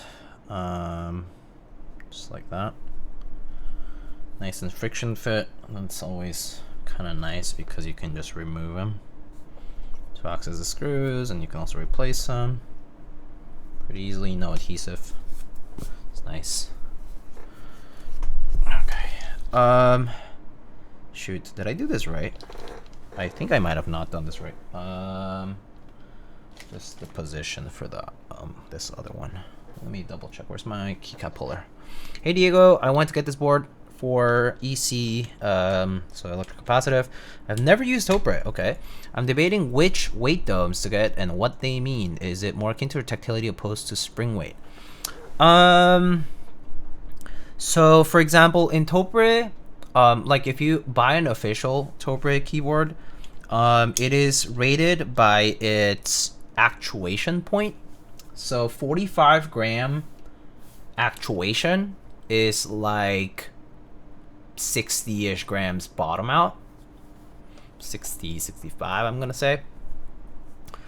So 55 gram, for example, is like 75-ish. 70, 75 is kind of heavy. Another thing is you have to consider that these are tactile switches. Like these are domes, right? So they kind of start as a dome at the top, and then you collapse, right? So once it collapses, you just whoop, just go straight down, and then you bottom out, and then it, like, you know, the dome recovers its shape as you go back up in the upstroke, and the stiffness of that dome, like the actuation weight of that dome, is also going to determine how snappy that feels. Like, depends on the dome actually, but some domes are snappier than others, but you also feel the return a bit. So for example, I don't like using 55 gram because it's a little too heavy on my fingers on both the downstroke and the upstroke. So my personal favorite is 45 gram because it does correspond to around 60 gram, which is actually where I use my MX switches for bottom out. So I would just say, if you're going for, you know, Topre domes, go with whatever your MX is, like your MX preference is, and then minus like 10, 15 grams ish to get your actuation weight. And then people probably have reviews and stuff out there, comments about what different domes like tactility is like. Some domes are more like snappy than others just because of the way they're made. Like people talk about BKE and carrots and whatever, like, you know, Desky stuff, and there's like a lot of these others that I also haven't tried actually, that people comment about, but the snappiness of the dome will also affect how it feels, despite the actuation weight. So that's something for you to consider, but it depends on what your preference is on how tactile a switch should be. Yeah, I hope that helps. Oh no, okay, this was right. Okay, this is the only place to put this. Okay. Okay, yeah, this looks good. Okay, cool. Do you like using 55 gram springs on MX Blacks? I don't mind using them. I have builds with 55 gram, 57 gram, 58 gram, whatever. And I don't mind. I don't mind lighter. I think lighter than 55, I personally don't love. It's a little too easy to press. So 55 is pretty much the lowest I will go for bottom out on MX, and I think 65 to 67 or 68 is the max I will go on MX. But my sweet spot is between 60 and 65 right now. Is this a Cloudnine? Yes, it is. It is the Cloudnine. All right, so what key set shall we use? I maybe thought of using that DCX Solarized Dark one, but I can't because it doesn't have a 6U spacebar. So we'll have to use something that does have a 6U spacebar. I can't tell you right off the bat what has a 6U spacebar on my key sets, because I just have a bunch of key sets and some spacebars kits apparently don't have 6Us. So you'll just have to kind of name a set, and I'll have to just check the kitting, if that's okay. Beige? I don't think I'm gonna do beige actually. Black, I mean, sorry. Beige on black keyboards is okay. It's not. It's like wob on silver. That's like the same take I have with wob on silver. It's not a bad option, but it's not a great one. It's good, but not great. So I personally will avoid. I will say no to whatchamacallit, to beige on black right now. Do not compare wob on silver to beige on black. I mean, it's in the same avenue. It's like a two-way street here, and like they're all like on the same boulevard, you know?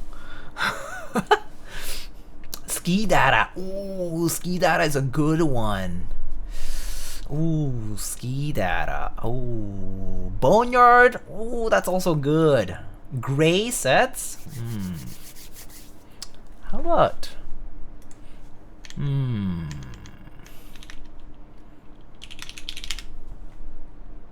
Let me double check the kitting of this other set. I have GMK Euler. It's a cadet themed alpha kit, and I think I bought space bars. I need to double check. Hold on. GMK Euler. Fuck! I didn't buy space bars. Ah! But wait, does it use what space bars? Custom colors? Fuck! Fuck! Uses custom colors. I did not buy the spacebar kit for that set. GG. Okay, I was like, oh, I like that set, but guess not. GMK Ski Data is good. I think I have the full Ski Data thing. So let me just double check. GMK Ski Data base kit. I think mine's R1. No, not this one. GMK Ski Data. Okay, but there was a GMK Ski Data from the Key Company too, right? And that one had. I might have bought extra kits from that too. What did I buy? Spacebar kit, base kit.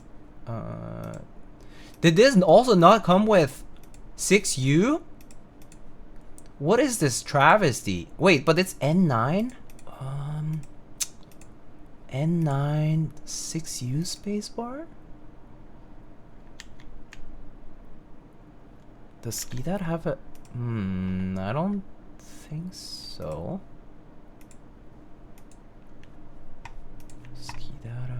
Ski data.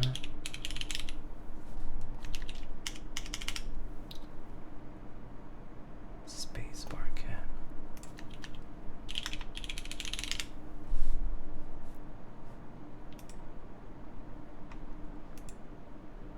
Oh my god, these old ass threads. Spacebar can.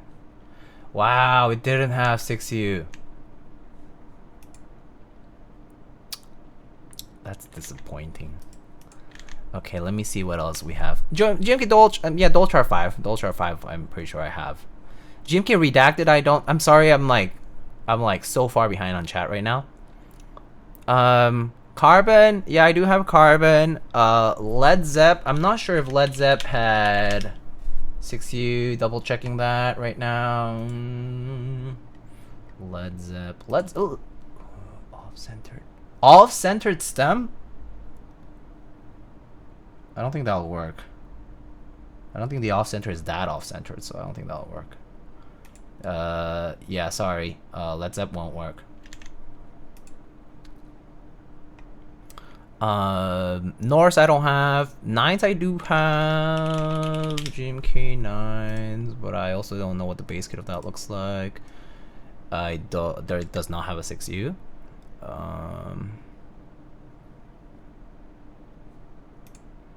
Carbon. Okay. GMK Carbon. Sorry. Excuse my language. GMK Carbon. Let me double check the kits right now. Carbon. Oh, come on.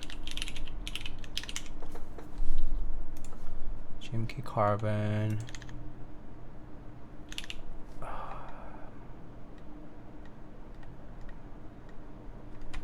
No way. Really? GMK Carbon. Did R2 have it? Dude, there's so many sets with no 6U centered spacebar. Bone base kit.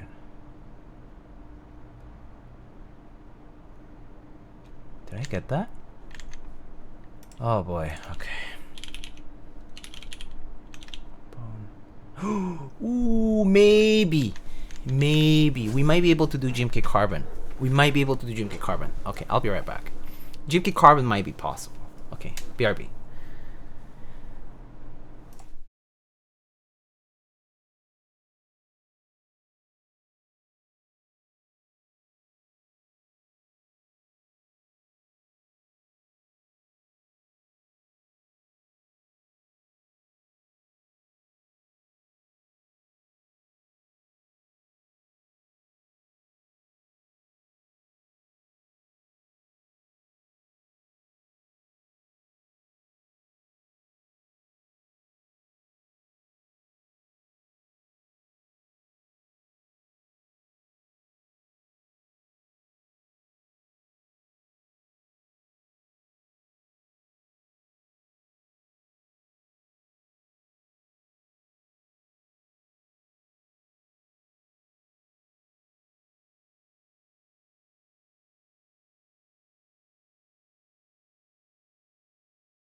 Alright, we're back. I think we may be in luck, my friends. I have Carbon right here. I was sorting through it the other day. And I think this is a 6U spacebar. So this will work, I think. How do I know which GMK doesn't have 6U? The easiest way is to check what key sets you do have, okay? And then check the kitting. In my case, I like use this website is not like all completely correct, but it has a decent language.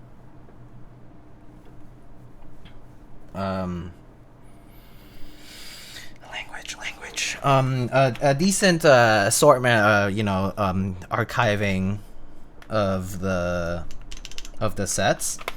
So you'll have like a database, so you'll get enough info from that. Yeah, coverage, yeah.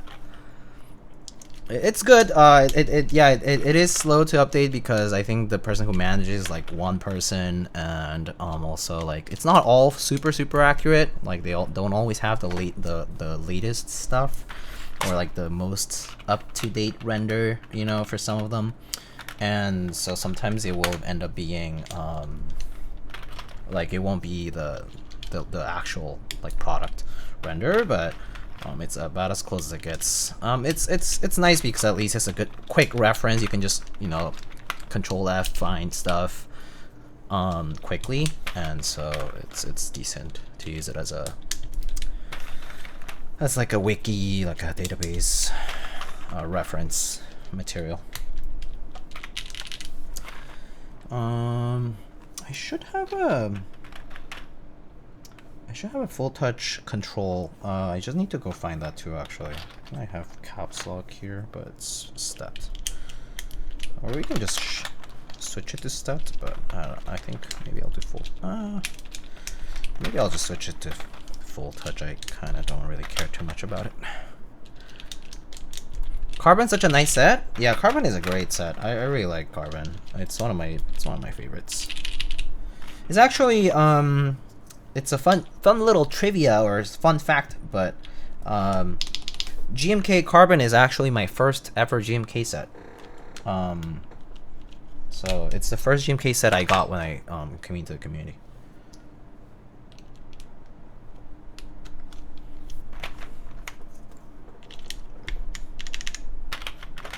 I'll just do stepped. It's okay.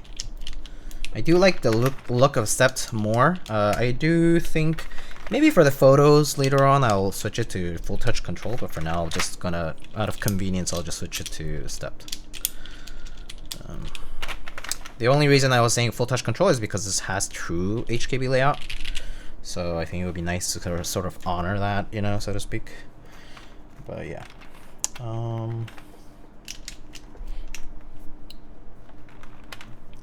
FN.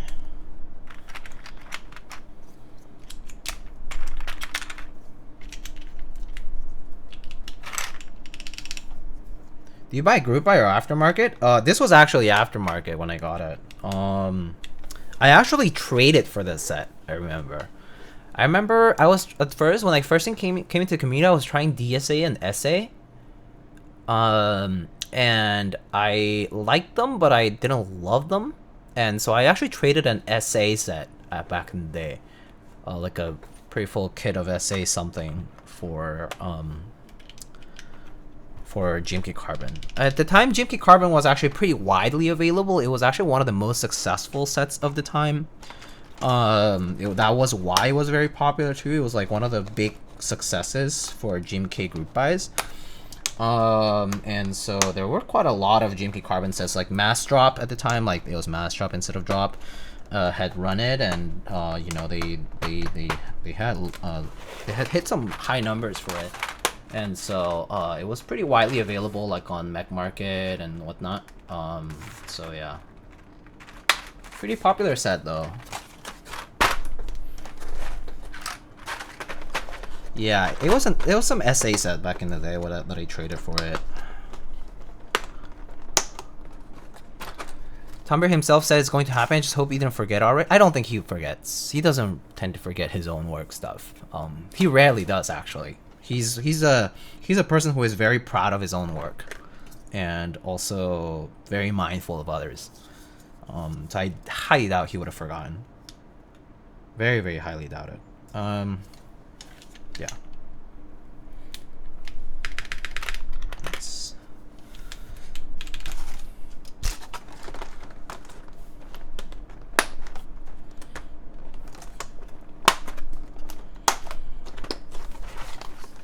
Okay.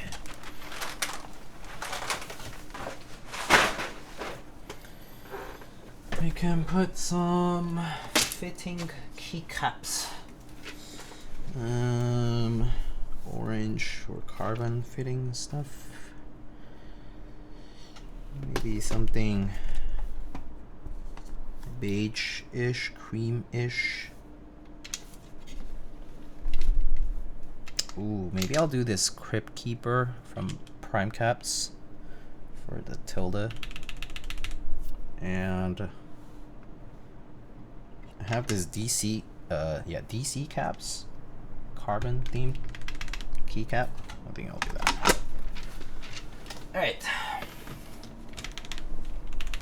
When classic blue, I'm not the runner of. I didn't run classic blue, but I am planning on running blue alert with novel keys later this year.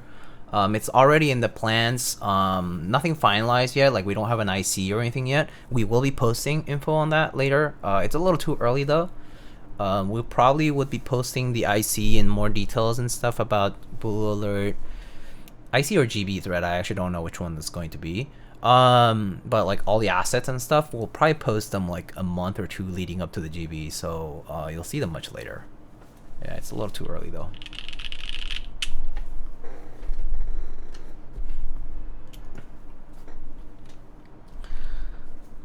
Oh, it's an ad break. Okay, we'll wait.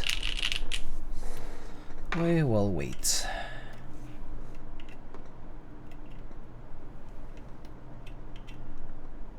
Oh wait, did this compress properly? Okay.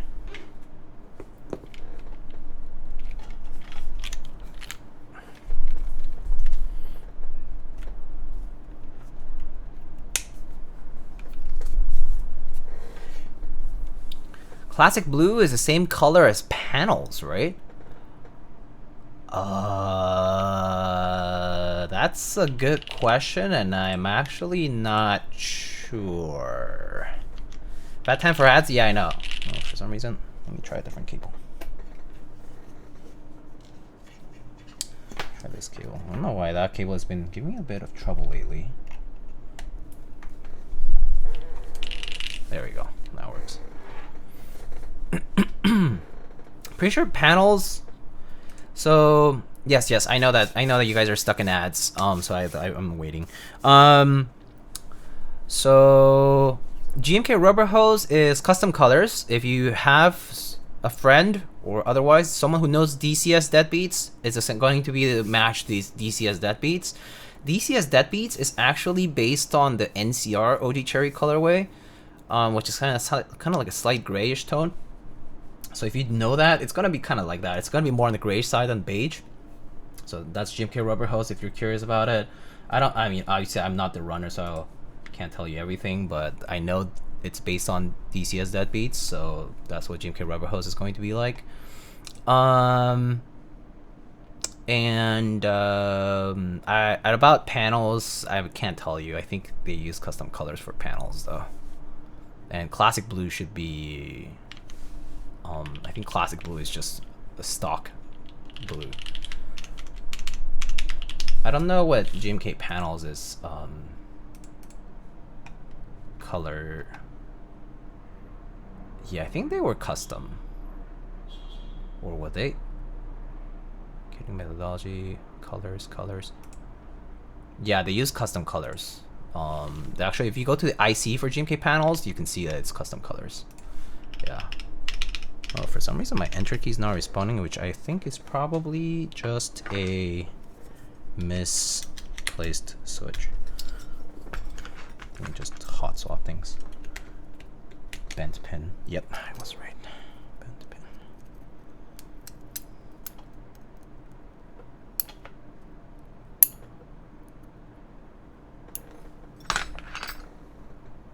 Just gotta be careful sometimes. There we go. All right. Let me set this up. So we got typing test, and let me set up the mic here.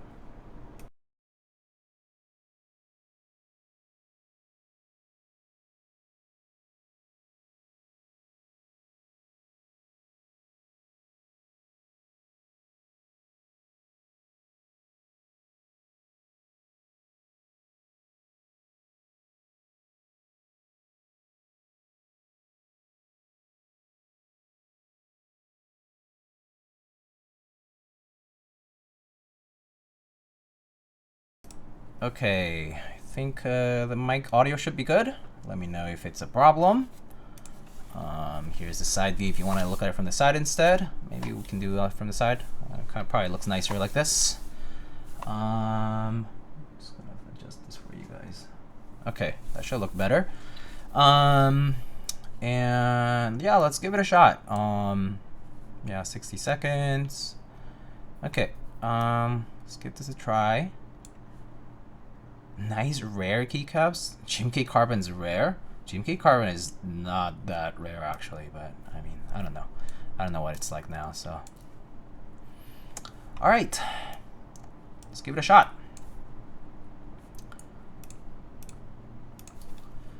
So this is the Cloudnine from Machina. This is from the same designer as the Orbit that ran a while back. This is tap hole mount. It uses, right now we have a 70A tap holes, and we have an aluminum full plate with these Haimu Pastel sand linear switches. These are 4mm travel Haimu switches. Lube with 205 grade 0. I opened them up and looped them. And 65 gram springs. We have GMK Carbon for the key set. And some artisans from DC Caps and Prime Caps. Alright, let's give it a shot.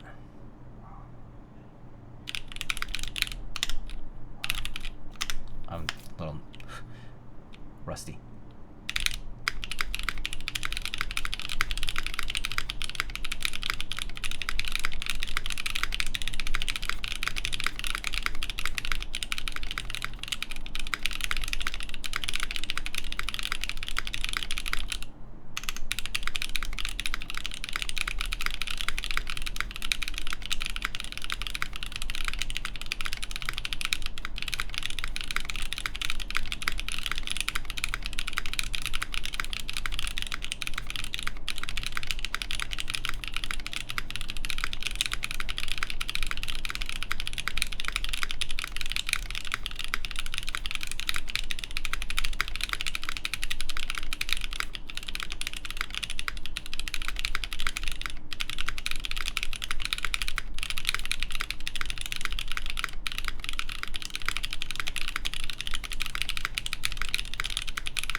Sounds pretty nice, actually. I actually really like how this sounds. A little bit muted. Maybe it's from the copper bottom, kind of dense. But it sounds pretty good.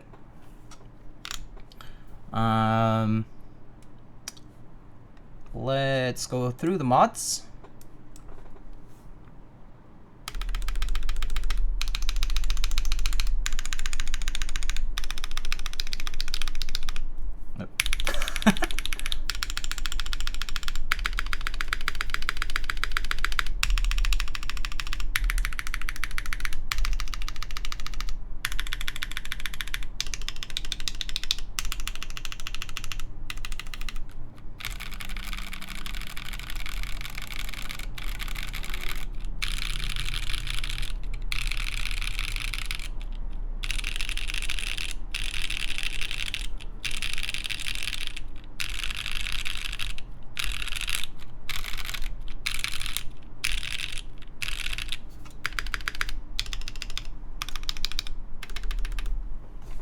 Pretty nice, pretty good.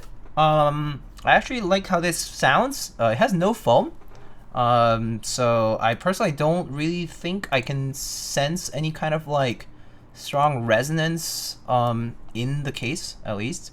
So it doesn't sound like, you know, like echoey and such.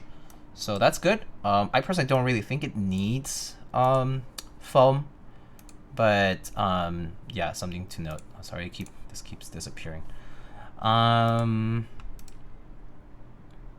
yes, if you are curious as to what this sounds with like cherry switches, Alex Otos built his unit 3 days ago with a polypropylene plate and new Nixies MX Black clear top switches. So you can also check out his stream. There will be other people doing streams and content. Like if you're looking for photos, Marker Chun just put up a bunch of photos on his website. And I think Shinchin Wong and Deboki probably. I think Captain Sterling, and I don't know who else.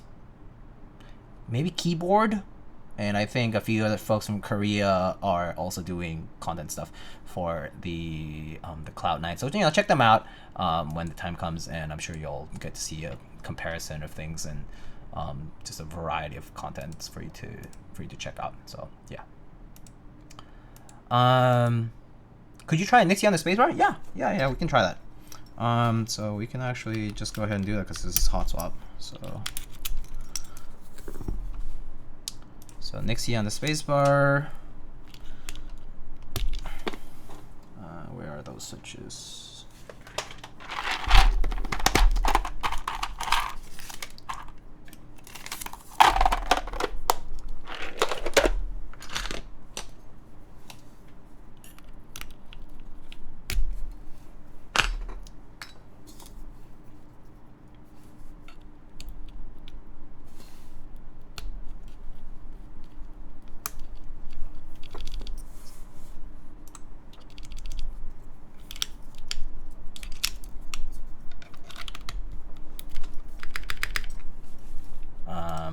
This is what it sounds like.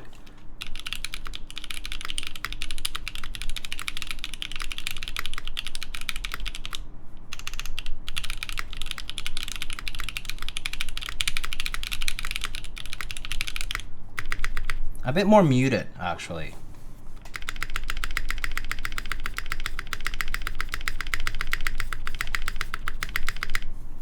So yeah, it's definitely quieter. The Haimu switches have that like you can tell immediately actually. Let me get you a switch here. So I have, this is the new Nixie here.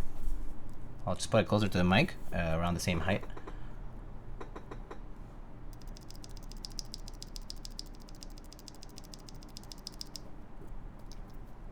And this is the Haimu. The Haimu has that like long pole type of bottoming out.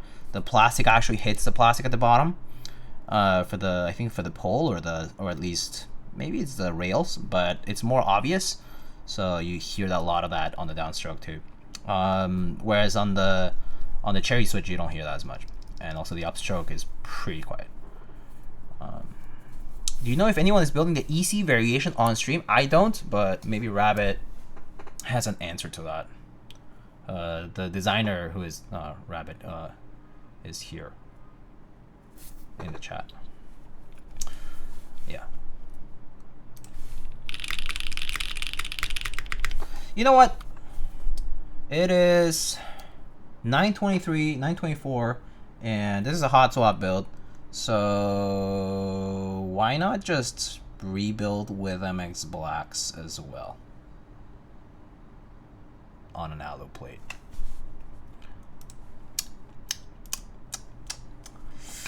Yeah, why not? Let's just do it. Fuck it. Let's just do it. All right. Let's get to it. So let's just put our music on here and take off our keycaps and replace the switches. Just keep the same stabs, keep the same tap holes and everything, so that you basically get a, you know, more apples to apples type of comparison, right? We don't have an EC kit for review, unfortunately. Oh, that's too bad. But I guess that's just kind of how it goes. The classic build, yeah.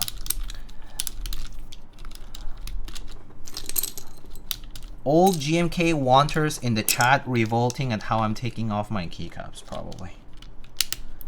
But I just carefully take them with the underside of the key, well, by wedging the finger on the underside of the key carefully. At this point, kind of a perfected moveset.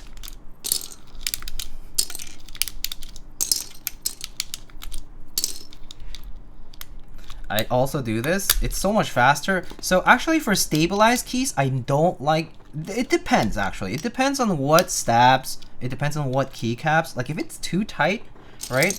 Like if it's a stabilized key, right, and it's too tight like here, and it's like having a hard time, like I do like putting the, you know, I'm just gonna like mock this, right? I do like putting the keycap puller and then kind of like wiggling like this as I pull up, so that it wiggles off from the tight stabilized positions. But there are some specific keys that also don't really, it doesn't quite help doing that. So being careful with 2 hands is quite nice on stabilized keys as well. So I actually use my hands to remove keycaps a lot more often than I thought I ever would when I first started. So there's that. But yeah, I just use fingies, yeah.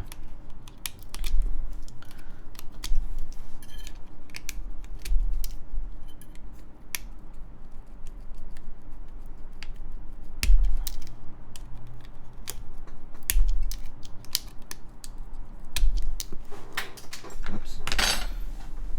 Oh yeah, yeah. Okay.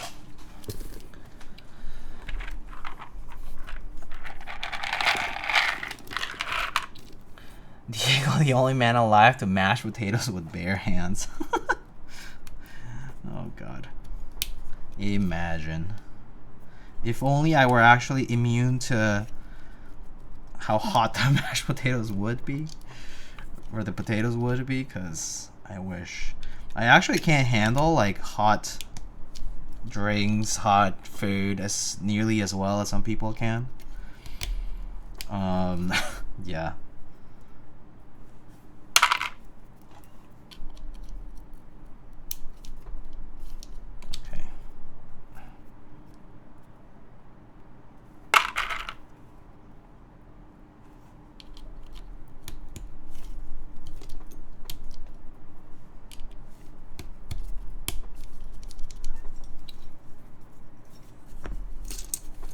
I hate how keycap pullers also indent the underside of my keycaps. Oh, I see, because of the wire. Yeah, the plastic isn't the most, like, I mean, it's not like the hardest material, so yeah, I guess eventually might cause slight indentations, or at least slightly visible with time. So yeah, gotta be careful.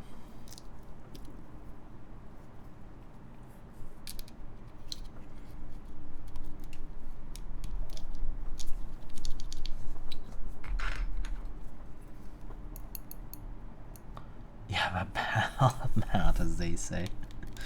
Yeah. So actually, for hot swap builds, I actually don't love doing hot swap like this, like where you actually keep the plate assembly inside of the case and you just go straight for the hot swap. It's actually not great for the sockets. Also, it's not particularly advisable for you to just like press the switch hard when you're putting the new one in. So like another tip I can give is to people, like, is to, when you insert the switch into a hot swap socket, even if it's like from here, I like to just be very gentle at first, or like hold the switch from very close to the interface between the top and bottom housings, and just kind of wiggle it into the socket, because the sockets do have those like little clamps basically to hold the pins, right? And it should just be going in with relative ease. And if it's giving you a lot of problems, like if there's a lot of resistance, you probably are either bending the pin already, or the hot swap socket isn't doing very well, right? So just have to be careful. Or sometimes like what will happen is your pin will, so these sockets are not perfect, and sometimes the sockets, so basically they have like bent, like 2 bent metal pieces like this that kind of clamp the switch socket, right? Like if this is the switch like pin, right? If this is a switch pin, it kind of like clamps it like this as the pin kind of comes through like this, right? So sometimes this, like the way these guys are bent, it's not perfect, it's slightly misaligned, and if you accidentally push like the wrong part of the socket, it'll bend it out. So some sockets you'll notice like the metal has like kind of like bent out of the socket, and that's because people use excessive force when it's not properly going into the socket. And this is actually really common, and like these sockets are not perfect, but like it's the compromise we have to make to use hot swap. But yeah, I actually realized that I'm not that fast at switching, like swapping switches between hot swap builds because of this. So just have to be careful. Like, I'm pretty sure I'm gonna go back to this hot swap PCB at some point when I disassemble it, and I'm gonna see a few sockets that are not perfect. It's just bound to happen. Like they're not that resistant to many cycles, even though they do quote that on their data sheets. It's not quite gonna be the case. Yeah, if you're using desolder switches, it'll happen more often. Like I desolder switches as carefully as possible, just so that they don't have remnant solder, right? Because remnant solder will add thickness to your switch pins, and that's obviously bad. Also, different manufacturers have slight differences in the thickness of the pins. Another thing, like I forget which brand it was, but some of their switch pins are kind of like wavy shaped. They look like serrated almost, and I'm like, what the? And those guys also like rip sockets. Not always, but it just depends on the. Because also there's different brands of sockets. There's like Hale hot swap sockets. There's Gateron hot swap sockets. I think I've seen some other one that I don't remember if it had a branding on it. I've seen all kinds of like slightly different things on switch pins and sockets themselves. Yeah, unfortunately, hot swap is just a compromise. That's ultimately why I prefer doing solderable, because even if it takes extra time to clean everything up and to desolder and resolder and whatever, at least the risks are a little bit mitigated once you get enough practice. Yeah. At the end of the day, it kind of actually takes me about the same amount of time, because I do have like a desoldering gun, for example, and that helps with the speed of undoing a build. But yeah. Like this switch is a little iffy, I'm not sure.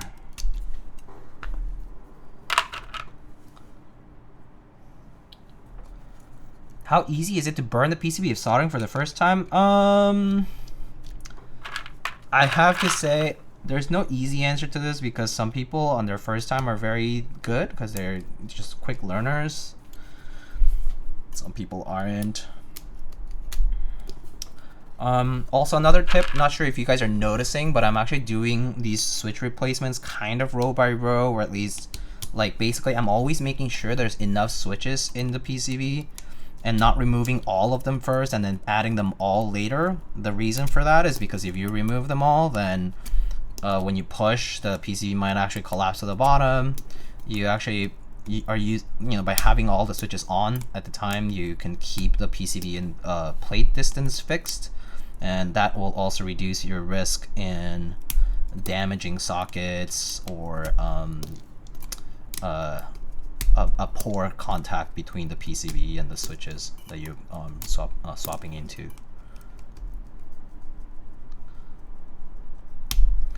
Yeah, some first timers are careful, so it really depends. It really depends.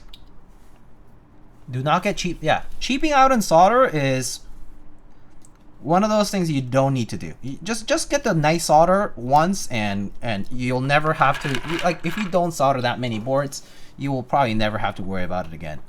So don't really bother going with the cheap route on solder. Just get a nice leaded solder like Kester or whatever, and call it a day.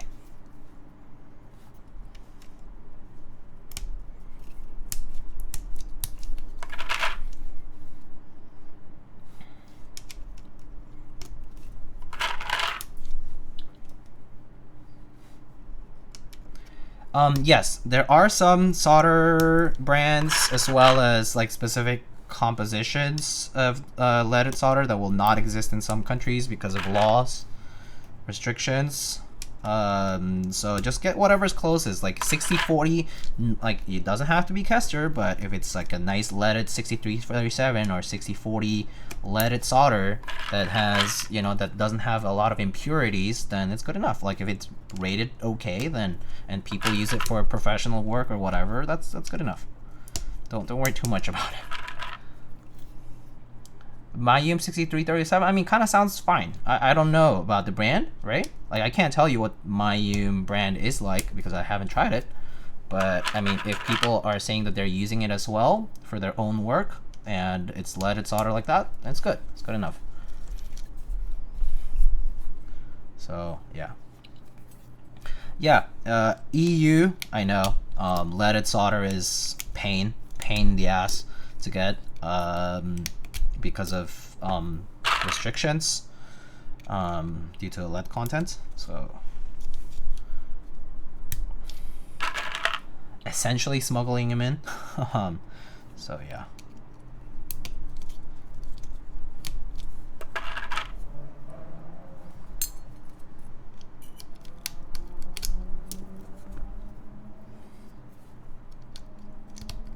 Solder smuggler? Yeah. Basically what I guess some keyboard vendorship could be smuggling leaded solder.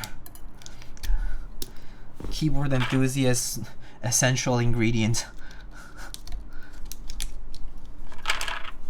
I use Ishikawa 6040. Yeah, I mean, that all sounds pretty good. Doesn't have to be the same one as everyone, so as long as it works for you. Well, honestly, it's just solder at the end of the day. Just don't use like very impure / like low quality, not rated products.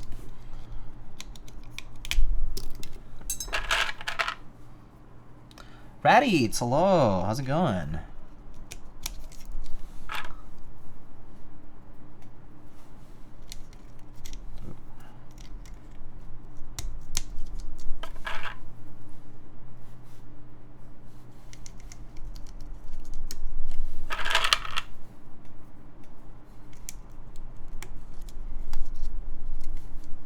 This switch is not good. Oh, this is the one I was using for something else. Never mind.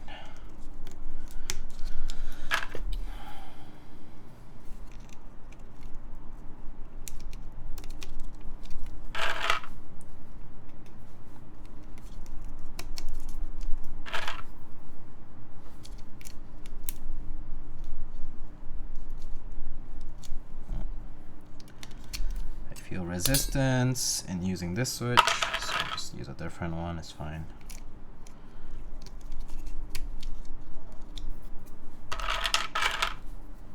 Not too bad, sir. Just lubing some switches? Oh, nice. That sounds easy. Pretty chill. What are you lubing, actually? And are you building something? What are you building? What's it for? I guess what I should ask. All right, cherry switches are on. Let's go. Let's see. Let's put these guys.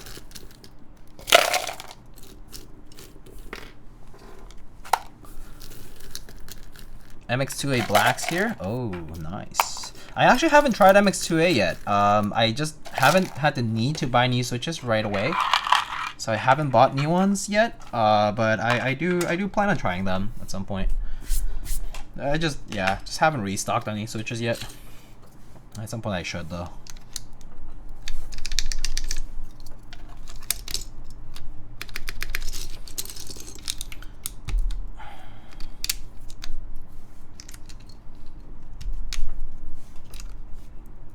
Oh, that switch doesn't look all the way in.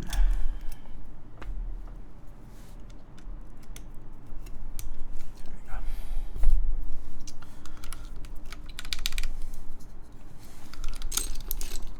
Some Vin blacks and creams. Ooh, nice. I actually really like cream switches. I know some people don't, because it has that like leathery sort of sound, whatever.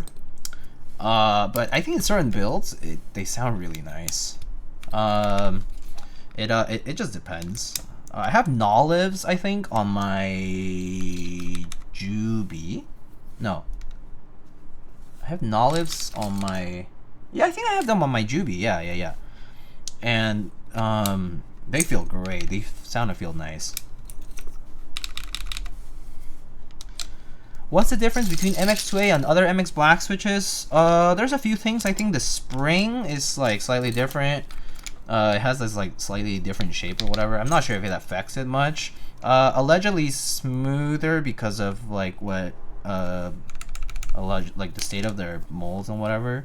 Other people can probably talk more about it than I can actually. Yeah,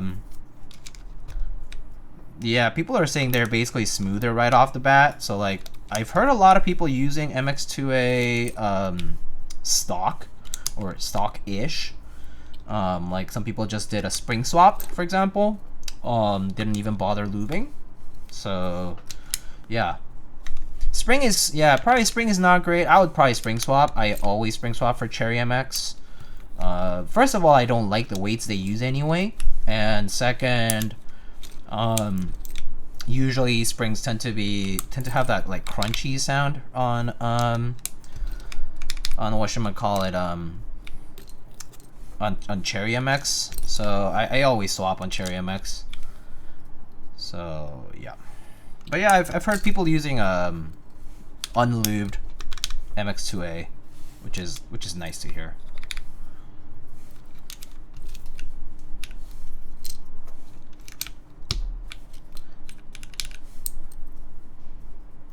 I have creams in my plateless Fiel lube with PTFE powder. Ooh, PTFE powder. Like a dry lube, sort of. That's nice. That's cool. Actually, maybe that does work for things like creams. I mean, PTFE is essentially the same, but yeah, I guess it depends on whether it's wet or dry. Diluted. I also filmed them with the thinner TX films. They have a slight wobble, way less than older Cherry switches though. Ooh. I have a lot of 0.15 millimeter films though, so maybe I'll just have to stick to that. But that's pretty nice. That's kind of cool.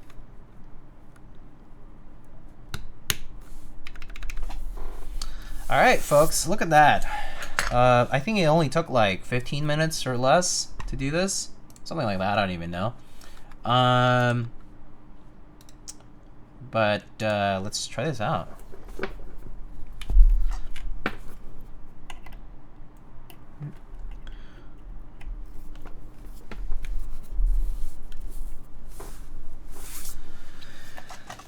Okay, let's do this. Let me just make sure everything's working. Right.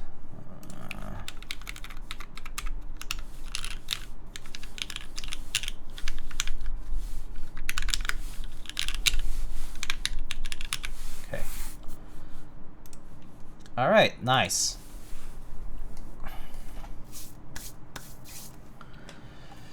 All right, let's do this. We have, yes, I shall hydrate. Someone redeemed it earlier and I forgot about it.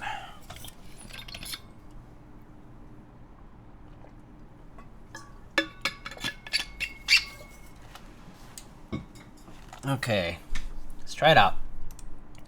So now we got, this is MX Black, clear top, on alu, full, lube 205 grade 0, TX films, and I think these are 65 gram springs. Okay.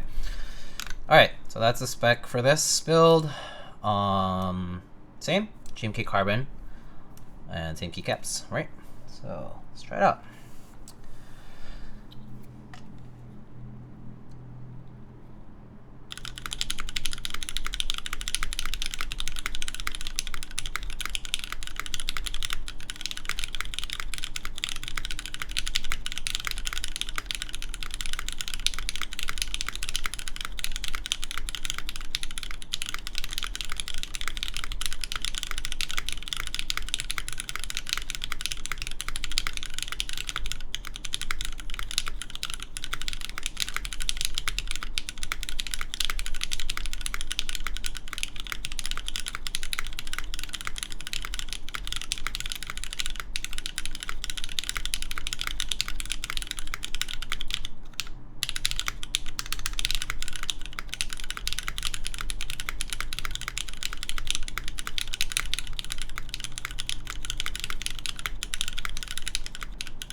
Cheers! I even felt like I was typing better. Obviously, because Cherry MX Blacks are my favorite. But it sounds great. It actually sounds really nice. Has that cherry scratch. I mean, these new Nixies, right? These are not broken in or whatever. I just lubed them, you know. And I haven't used them for that long, so yeah. Just FYI. But, you know, this is good old cherry on alu. Hits diff. It's pretty nicely sounding. It's a classic, right? Cherry MX Black on the alu is the classic build that we always do on the stream. I want to try something else too, so that's why the Haimu I actually prepped them too, so for the people who want to hear that. So hopefully it appeases both sides. Hopefully you like either or both. But yeah, I do prefer this sound to the previous one, because I just like Cherry MX sound. Like, I don't know how to explain it, but I just like Cherry MX sound. Like everything, it's great. Like, it's okay if it's scratchy. It's okay. It's alright. So yeah. All right. Here are the mods.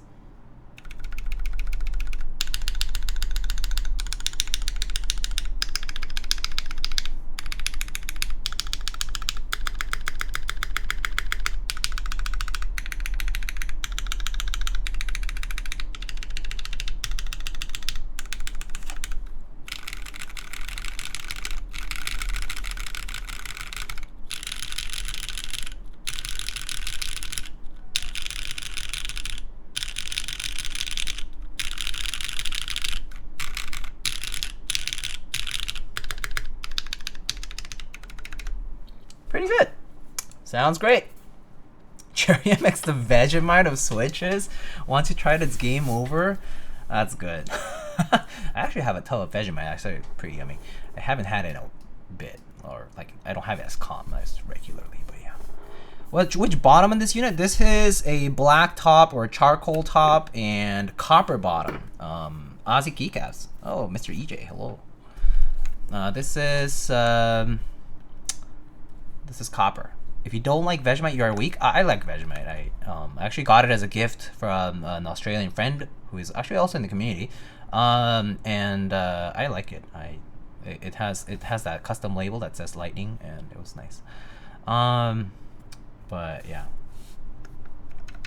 I hear some elitism here. Meanwhile, lubing a bag of 200 MX Blacks. Okay, I mean, yeah, can't go wrong with good old MX Blacks. But yeah, this is the full copper. Pretty nice. Speaking of Aussie keyboarders, I miss Take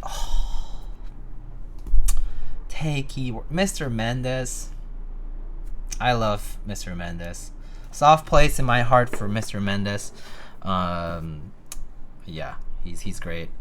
He's also one of the OGs in a way. Like he has done a lot of cool content, very different, OEM focused too, and yeah, really appreciate him. So big shout out to Mr. Mendes. And yeah, hopefully his break is going well and he's doing all right. Okay, I remember he recently got hacked on Instagram, by the way, so if you got a weird message from him, that was probably why. But yeah, take a look here. This is with GMK Carbon. Just kidding, GMK Carbon. So there's that.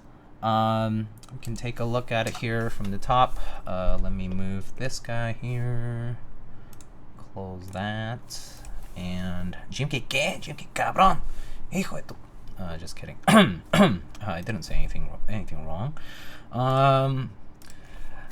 Alright, so let's take a look at the board itself though. Up close.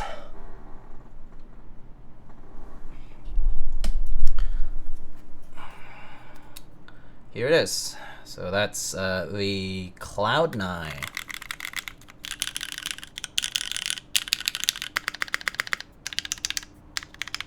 With no despot sound. Air sound only. Here's the side profile. I know it's a little smudged up because of my greasy, dirty fingers, even though I wash my hands and all. But that soft curve that comes from the orbit and here's on the Cloudnine as well.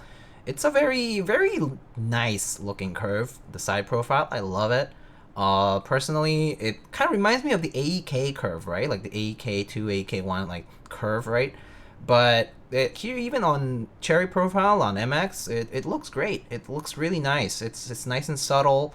I think this would actually look really nice with R5. Bottom row, R5 bottom row haters, you don't have to be here. Just kidding. R4, R5, whichever is fine. But R5 I think would look even better. If you're an R5 enjoyer, holla. How you doing? I'm doing well. And we enjoy R5 in this stream.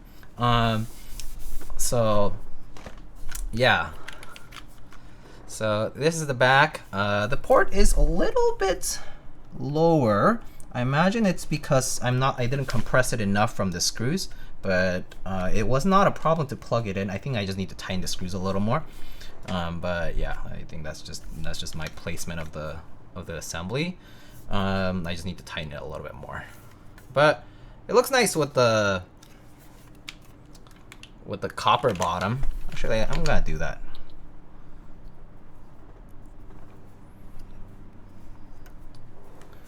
R5 boo? Oh, come on.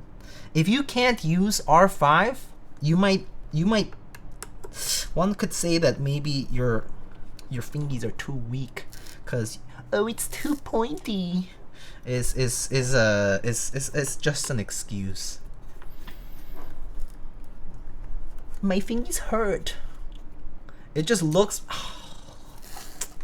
No. It just looks bad. How can you say R5 looks bad with the full profile?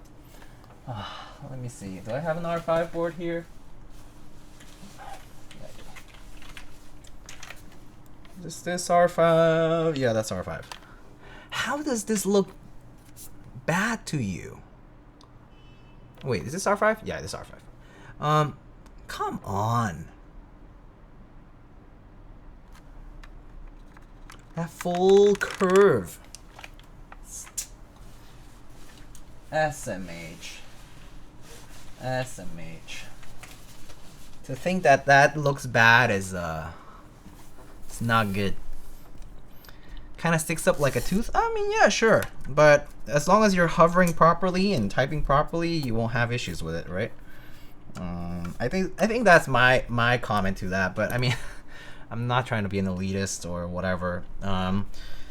Like, it's just a preference. If you like R4, that's cool. I do know. Okay, like for example, I'll give you a very specific example of people who like R4 on. let me remember. If it's Win key and a 60%, for example, they like R4. But if it's a TKL with Win keyless blockers, they like R5. Why? That's just what they like. There's people like this. There's people who like very specific things. Win keyless blockers with R5, Win key no blockers is R4. Like it's just, you know, you can't really generalize it. I like R5 regardless, but if I have the option to use R5, I'll use it. But some people are very particular about their row preferences, and I'm sure it's just aesthetics based, and that's fine. That's cool. I think R5 looks great regardless, though. High typing angle R5. Yeah, it looks good. It's also kind of like you know, like SA like isn't great as a typing profile. Like it doesn't feel great to type on because it's very high. But high angle boards with SA actually look kind of nice. So yeah.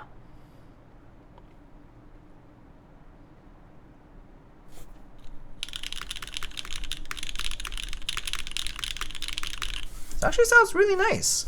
78 tap holes right now. Actually, very nice amount of stiffness without it being particularly like it's not. This is actually pretty stiff feeling. It's not gonna. I wouldn't call this a soft typing experience. It's pretty stiff, especially with the alu plate pairing here. but it's not uncomfortable. It's not typing on brass. It's not typing on stainless steel. It's kind of top mount-y, this feeling. But I'd say it doesn't have that top mount specific sound. It's nice. 70A for the hardness of these tap holes is actually pretty pleasing. It's like if you like something like a top mount, this is pretty good. For Nixies, do you prefer 16mm or 18mm springs? I actually always buy medium springs. I pretty much only buy medium springs. Why? Because it's just easier to buy the same spring every time. So I just change the weight. I've bought XL springs and long springs or whatever, but a medium just works, so I just stuck to what works. I like trying new things. I'll try them sometimes, but if for my own stuff, I just like going with the stuff I'm familiar with, which is just TXM springs or Sprit springs of I don't know what Sprit specific size for the springs are, but you know if it's there, I'll just get it. I mean, back in the day, Sprit was available. And then the like before TX, there were like other options too, I think. But yeah. What's the difference between different lengths in springs? The main difference for different lengths in springs is going to account for the preload of the switch. So it's going to be the feeling of, like, for example, a very long spring will want to, you know, go back to its equilibrium length, right? And so it's going to feel like the bottom out force might take you the same amount of force for you to bottom out, but due to the length, it's going to feel like it's pushing back a lot more on your finger. So the preload is higher on that one. Whereas a very short spring, it'll feel like very light when you're like kind of like pressing down. It'll feel kind of very light, and it'll feel like it bottoms out more quickly. But technically, you're still traveling 4mm, and technically, you're still bottoming out at that specific force. But the length will affect how that. Basically, it affects the subtlety of that travel. Yeah. So people who like snappy, like that snappy return, go for long springs a lot. I know someone who always used those. I think Kinetic Labs carries like those 63.5 gram springs that are 2-stage. I know someone who pretty much exclusively only uses those springs for every single switch that they can put that spring into. If they can't, they leave it. But I know someone who exclusively uses those springs only, and that's just like their preference because they like that snappy return. So yeah. To each their own.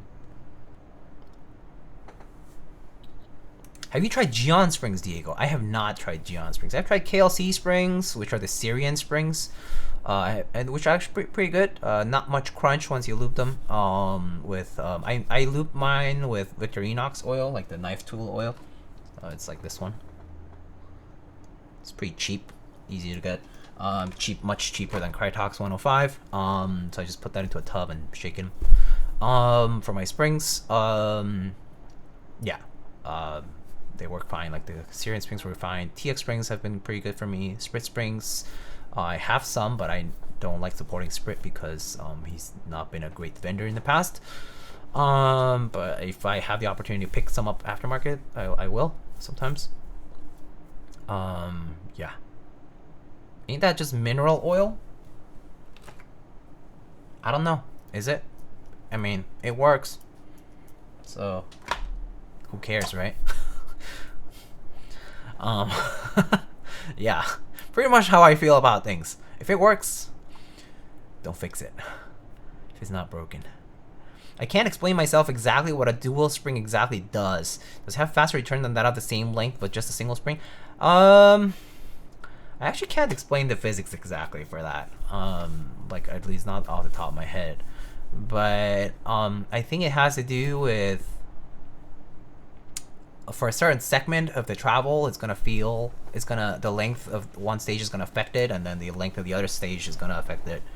Also, like springs are affected by a number of coils, So I think 2-stage basically splits the travel in two like that, because you basically have two separate, like, it's not equilibrium points, but I don't know what to call it. I don't know what the right terminology is for springs.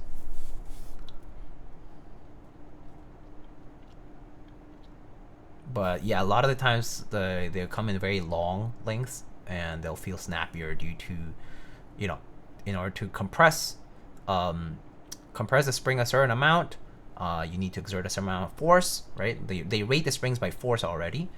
So for full compression of the 4 millimeters, they say like, oh, it's 65 gram. But the extent to which the spring will actually compress will vary depending on the structure of the spring. So in the case of 2-stage, those 2 stages will compress differently from a single stage spring, despite the same amount of force being applied to them. So they'll feel different in that sense. And the easiest way is to just try it and see how you like it. At least back to springs are variable in cost, anywhere from like $5 to $10, I think. So just, you know, pretty cheap to try it once. Same polarity magnets when.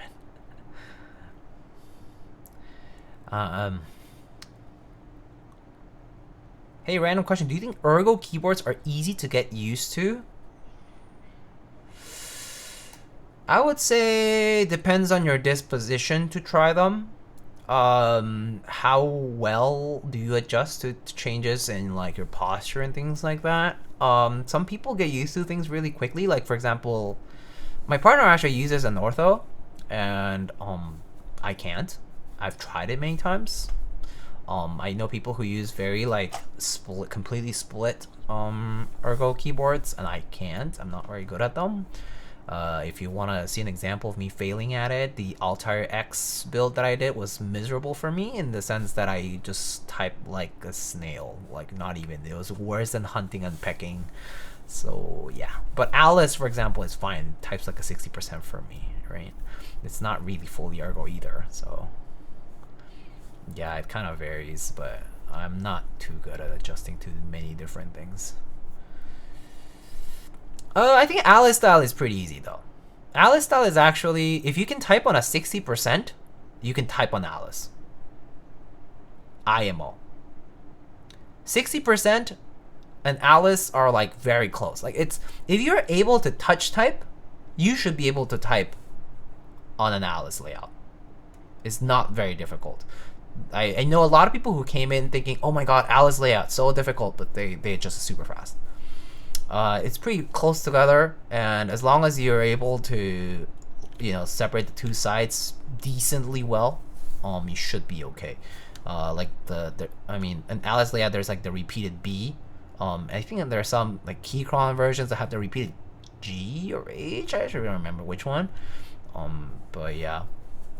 But I think in most cases, the Alice layout just has a repeated B, the second B, for the people who type B with their left hand or their right hand. I actually type B with my right hand sometimes, actually a lot, depending on the word.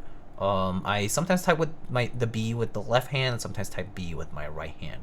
Technically, the correct way is to type B with your left hand. That's the touch type correct way to do it, because in touch typing, you basically are moving your hand to the next row like this, essentially. So B corresponds to the left index here, N corresponds to the right index here, right? G left index, H right index, T left index, Y right index. So those technically are the correct positions for home row technique, but I don't do that perfectly. I'm not a perfect typist in that regard.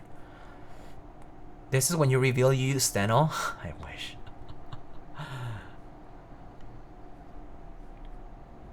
What'd you end up doing, Eric? I came back home. So I was outside already when I was asking. I had some stuff to do in the morning. So I woke up pretty early today. So I was pretty sleepy. So I was out and about for a bit, and then I came back home, took a nap, cooked some food, had some food, hung out with Kiwi, played some games, did a little bit of work, and then ate a little bit again, and then streamed. So that's where we are.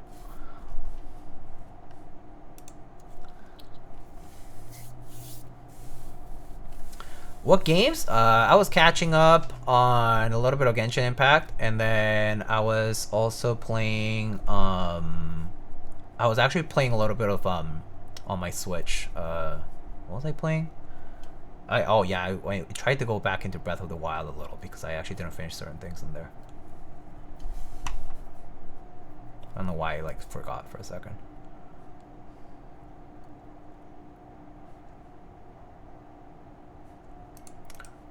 I had to fix my typing style because I wanted to get type K, then I couldn't get type K when the GB finally started.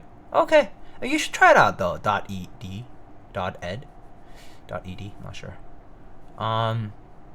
Cannot deal with Alice as I press. Oh, look, I actually used to type.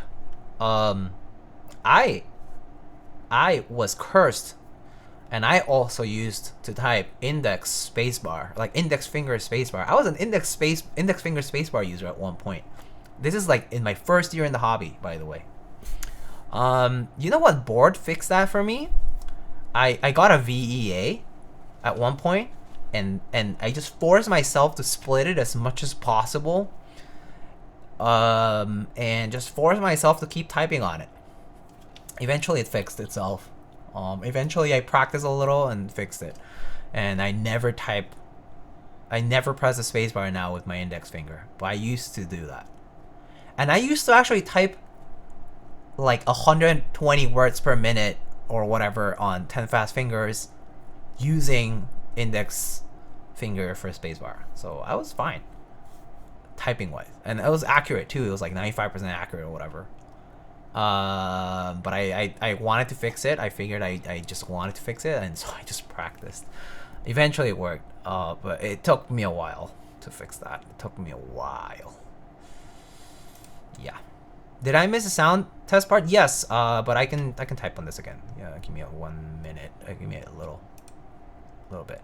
Index spacebar only for mod test? Yeah, sure. Actually, yeah. I mean, the only reason is because testing modifier with the fucking thumb is actually difficult. Like, imagine like, you know, you type la la la la la la, right? And then you're like, okay, I'm gonna test my modifiers. I mean, you could do this, I guess.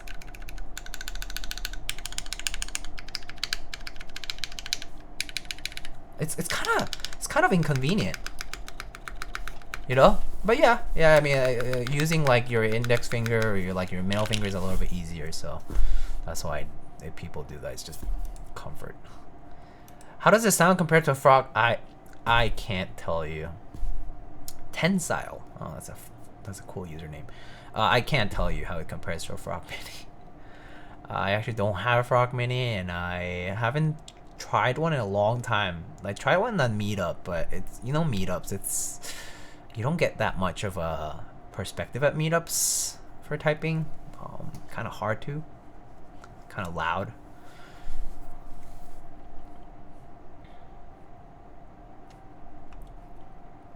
How does index on spacebar even work? I can't imagine. It just, people just do it.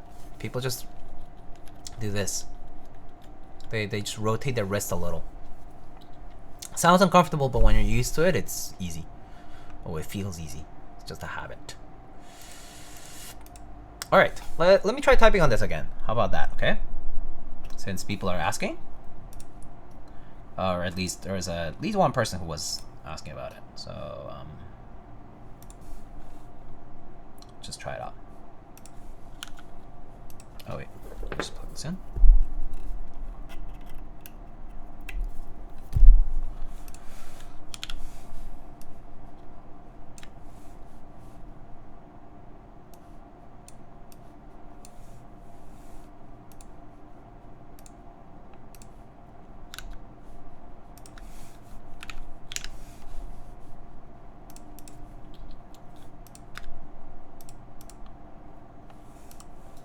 Okay, just gonna type random stuff here. Yeah, some people use left thumb, some people use right thumb. I use my right thumb for spacebar, but people who game a lot also use left thumb a lot because of you know, like left thumb for jumping on games. So yeah. All right. This is MX Blacks on full aluminum plate. Earlier we tried Haimu. You can go back on the VOD to take a look. But yeah, this is MX Blacks on full alu. Oh shit, there's an ad break. Oh, that's bad timing. Okay, now we wait. Now we wait.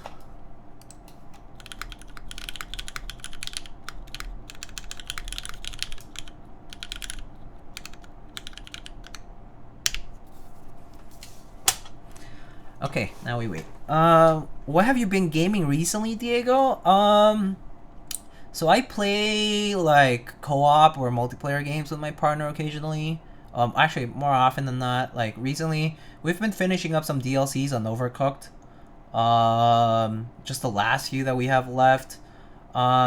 We've played a lot of the co-op games that are out there. Like what's that? Like A Way Out or whatever it's called. We play a lot of Mario Party. We play a whole lot of Mario Party.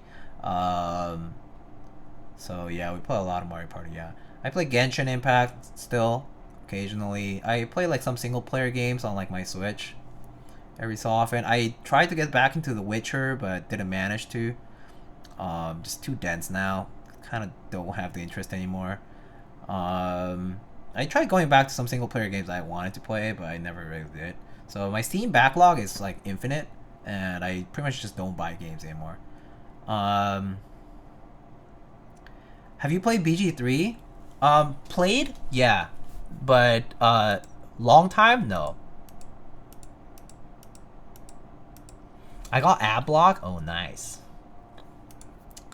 New question, but what does broken in switch mean? I think someone... Yeah, the friction wears out plastic, resulting in a smoother switch. There you go.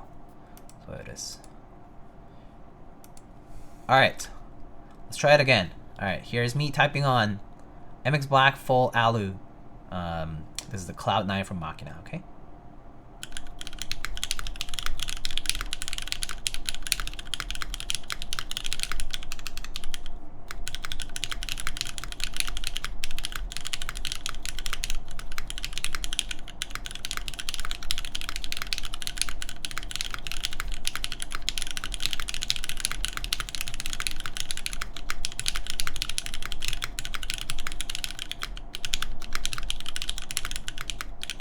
Fan of creamy ones, as they often just sound too lubed. This, however, is the perfect amount of creamy to turn the chalky sound of thick into a silky chiclet sound. If I ever build my own keyboard, I will aim for something like this for sure! Exclamation mark. I started typing that randomly when I saw it. Wowza. Thank you for typing on this keyboard, which sounds great with the classic MX Black on full aluminum plate build. Truly, we must respect the classic themes that have come before us, because they really knew what they were doing. Just kidding. We are not elitists, comma, right? Alright. That's it. Sorry. Just got onto a little side.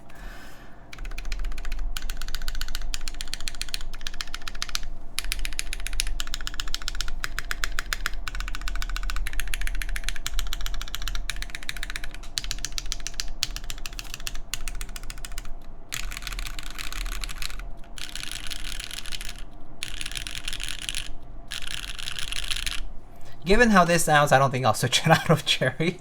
Too lazy now. Sounds nice. It'll be nice to just have a full alu Cherry build for the typing sound video.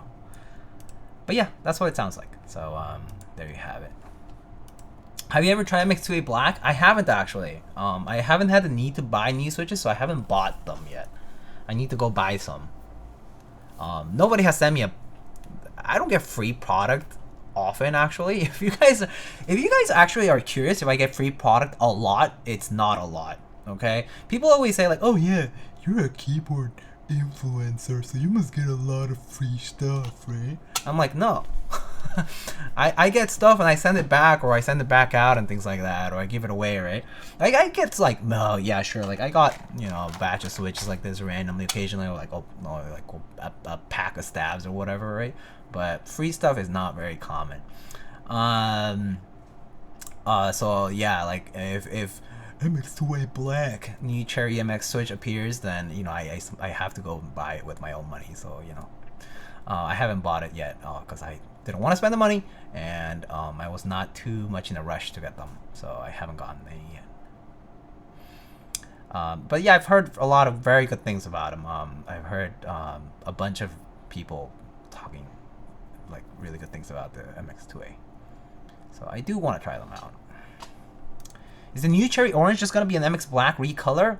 Honestly, I hope so. And honestly, I hope that I can just pop him right into another build, and I can put GMK Carbon on it, and it's gonna look fucking amazing. Or GMK Ski Data.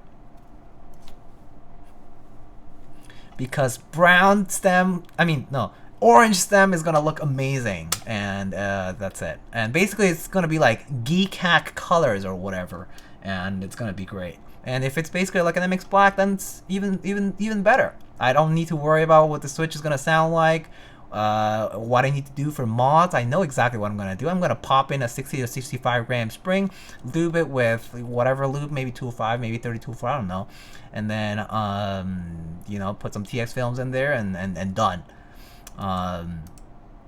Easy clap. And that's it. So I hope it's like a MX Black recolor, to be honest with you. And Mama Hoo Hoo, hello! Thank you so much for the tier 1 for 17 months. Thank you.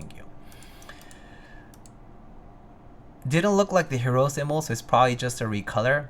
Also, honestly, let's hope it's not like the Hirose molds. I'm not sure if you guys know, but Hirose orange switches suck in a certain way. They can absolutely obliterate your keycaps if you have like the original Hirose switch with an intact stem. They have little nubs between the parts of the cruciform, like kind of like here, you know, if this like the cruciform shape, like here, they have little nubs, and those things, when you pull out a keycap from the switch, GG, will like scratch up your entire stem, and then eventually it'll cause it to break. Yeah. So no good. JD Tiger novelties. Please do not remind us that black is red, recolor black are superior. Anyhow, yeah, that's my take on Hirose and MX Orange. New MX Orange. Okay, I guess I should probably wrap it up here. You guys have any questions, you know, let me know. But we tried these Haimu switches on stream, so if you go back on the VOD, you can just rewind on the VOD and take a look at these Haimu switches for the typing test. We tried these Cherry MX Black switches, are, you know, good old classic, sounds nice. And yeah, I mean, there could be other configurations that I could try, but honestly, it would take a lot of time, so I, you know, probably can't. But hopefully you guys enjoyed what you saw today. So let's go and go raid somebody if they're live.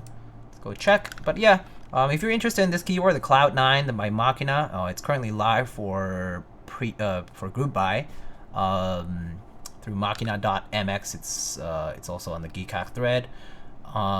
That's linked in the build command, but just check it out there. There's gonna be other people building this board as well, so just wait and you'll see more content for it.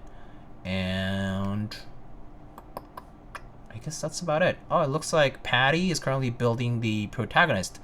Actually, think I'm sending this unit to Patty, Xin Wang. So actually, she'll be building the black and copper unit here, as well later on. So you'll see it soon enough again. And I'm sure she'll build it with other switches too. So All right, let's go raid Shin Wong.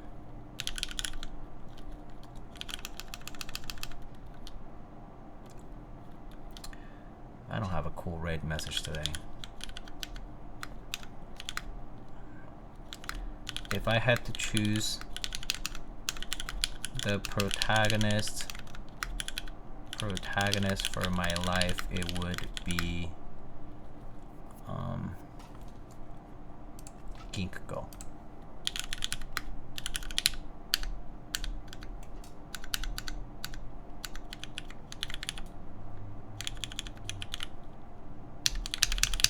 The Ginkgo is Shin Wong's doggo. Very cute. It's adorable. And she's building a protagonist, so we're just gonna send that corny message. Okay. Anyway, folks, I'll catch you guys on the next stream. I will be building the Petrichor by Alchemist Keyboards next. I will likely do this on Monday evening. So Monday evening around the same time, 7 p.m. Eastern-ish, you might see me live for the Petrichor from Alchemist Keyboards and CanKeys. And other than that, I'll see you guys on the next one. Take care, and have a good rest of your weekend. Bye.